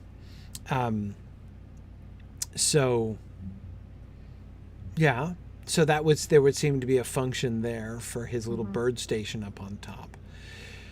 And I see I seem to keep coming back to highly defensible. All of the tree cover would mean that this place is mostly covered from the air. Mm-hmm. Right. It would be hard to see from the air. Mm-hmm. Yeah, it would. It would. Right. Lady Lakata says this is the spot from which malicious rumors about Rohan's horses were spread. Yeah, exactly. Exactly. Yeah, all that dirt on, Rohan paying a tribute of horses to Mordor being disseminated right from here. Oh, man. Yep, totally Got to agree. be Chisme Central up at the top. Yeah. All the gossip. Yeah. And thanks, folks found the text command, /pet release.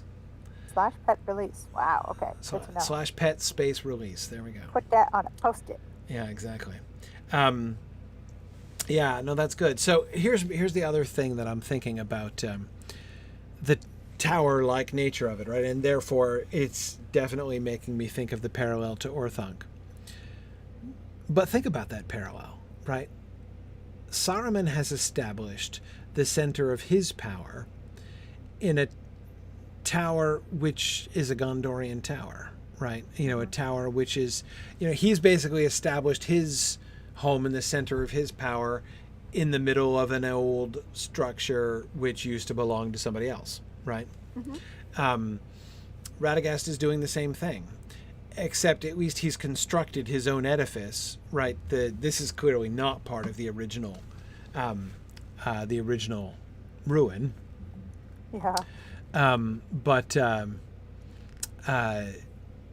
But nevertheless, both of them have the center of their power rooted in older power, right? Whether it's the old Númenórean power of Gondor in Saruman's case, or the old elvish power of the party elves who lived here in Radagast's case. And that's interesting. And the power of Mirkwood itself. Right. Yes. Yes. Yeah. I think that's a very interesting thing. Could that be part of why he did choose to be here? Is there something?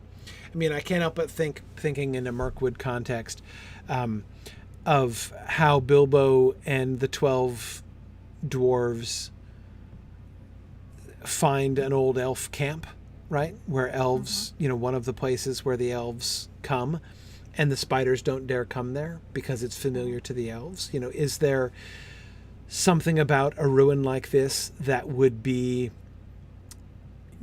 similarly a sanctuary, to against the dark power of Mirkwood? Yeah. In my case, I get your point with the power of the elves for sure, but I was also thinking of the power of the forest itself. We've seen it multiple times in Tolkien's writing, where the forest itself seems to be a powerful entity capable of moods and personalities and magic. Right, and though it itself was under attack and being corrupted by Dol Guldur, by Sauron. But yeah, imagining him setting this up as a kind of sanctuary, as a kind of shelter, not just through his own power, but building on the elvish power from before. So I'm not saying that Radagast building here was a bad idea. I'm just saying I wasn't expecting it. You wonder if he tried the stone for a while and just immediately went, nope, getting some wood. Yeah. Okay, hang on. I want to go around to the side because everyone's talking. There's a statue out back, and I can't. Let's see. Where's the statue? See it up here? I don't think this is out back. No, you're in the right place. Look where I'm looking. Okay. Above the roof, between the tree and the tower.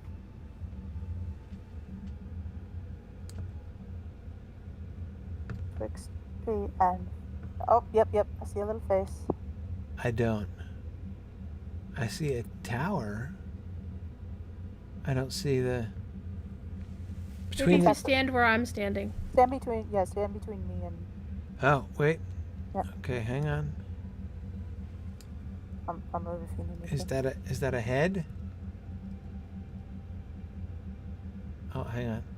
Okay, I see the head. I see the head. Okay, yeah. Yeah, I wasn't able to see it from that angle. Green's so dark. So he's just built right in front of that thing. I think it's an elf made. Yeah, I agree. Druid's Fire, you say you think we've seen this statue in Felagoth?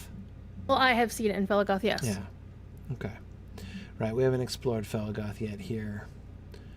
But we'll get there. We'll get there. We're coming.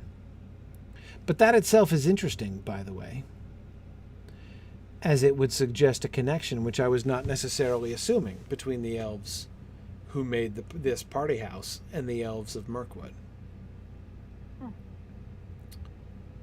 Yeah, I definitely think we're going to have to explore Mirkwood to get more of a handle on elf presence there. Yeah, yeah. Exactly. I mean, we already saw what looked like a, related but distinct elvish connection between the Galothrim and the ruins of the party house that's built right on the doorstep of Lorien there. Mm-hmm. But yeah, it's definitely something for us to be looking at as we're going through Mirkwood here.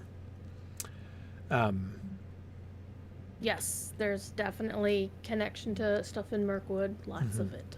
Mm-hmm. Yeah, we'll have to see what we can trace of the evidence of Mirkwood elvish history here. Okay. All right, awesome. So I'll let you guys go. It's getting late now here tonight. Yeah. I appreciate the attempts to get up. People are still trying to see if there's a way. Nah, Standing Stone hates us getting on roofs. Remember, we can't even jump on the roofs of any of the lean-tos in Rohan. Right, Yeah. which just end a foot above the ground. Right, exactly. Yeah. Plus, if you get stuck, you could lose your character forever. So. Oh yeah, that's no good. We'll see if I can ask about that too. Yeah. Though the thing tomorrow is about the new Wildwood area that's being parked between Trestle Bridge and Evendom. It'll be a level 45 to 50 zone with wandering elite mobs. Just because. So that you can go straight through so we can go straight north up the river now, up the Brandywine? All the way through? Not as such. You go to a place called Trader's Wharf. There are new dock masters that connect to the ones in Evendom. Docks where? This is at the lake? Yes. Okay. Ooh. Okay. New docks at the lake. Interesting. Yeah, if you pull up your Evendom map, you should see, you might need to click on Filter Map Notes and select Dock Masters, and little boats will appear. And you'll see where some of them are. And the one in the lower right-hand corner near Bulroar Sword is the entrance to the Wildwood. And the Arid Luin, the Shire, and Breeland maps will look like the satellite maps, like you have if you zoom out to... Yeah, it looks really cool. They're going to do map upgrades? Yes, to those three map areas. Arid Luin, the Shire, and Breeland. Oh, that's going to be fun because we spent so much time with the Arid Luin map. I'm looking forward to seeing that. I love the new maps. Lotro maps are a favorite of mine anyway. Mm-hmm. No ETAs to when it's going to go live. It was on Bullroar last week, so they might do another Bullroar preview next week. There will be a patch tomorrow morning, though. Yeah. So maybe they'll put some of it in there. Cool. Exciting. Can't wait. Awesome. All right. Well, so next time, looking back at the local map here, we'll continue up towards what is labeled as Wood's Edge and Huldvis, I think. Well, no, let's start at Blomgard and come up through Rhosgobel, past Rhosgobel, and head up there. Let's just continue the loop, and then we'll loop back around to Huldvis, and then we can start from there again. Sounds good. Okay. Cool. All right. Excellent. Thanks, everybody, for joining us. And I would look forward should be back again next week, as far as I know. I get sometimes weird things happen, like last week when I had to cancel at the last second because I had a family change. Had to go on a trip with my son, so I wasn't able to be around. But anyway, I will. We will hope to see you guys again next week. So thanks everybody for watching, and we'll see you guys next week. Bye now.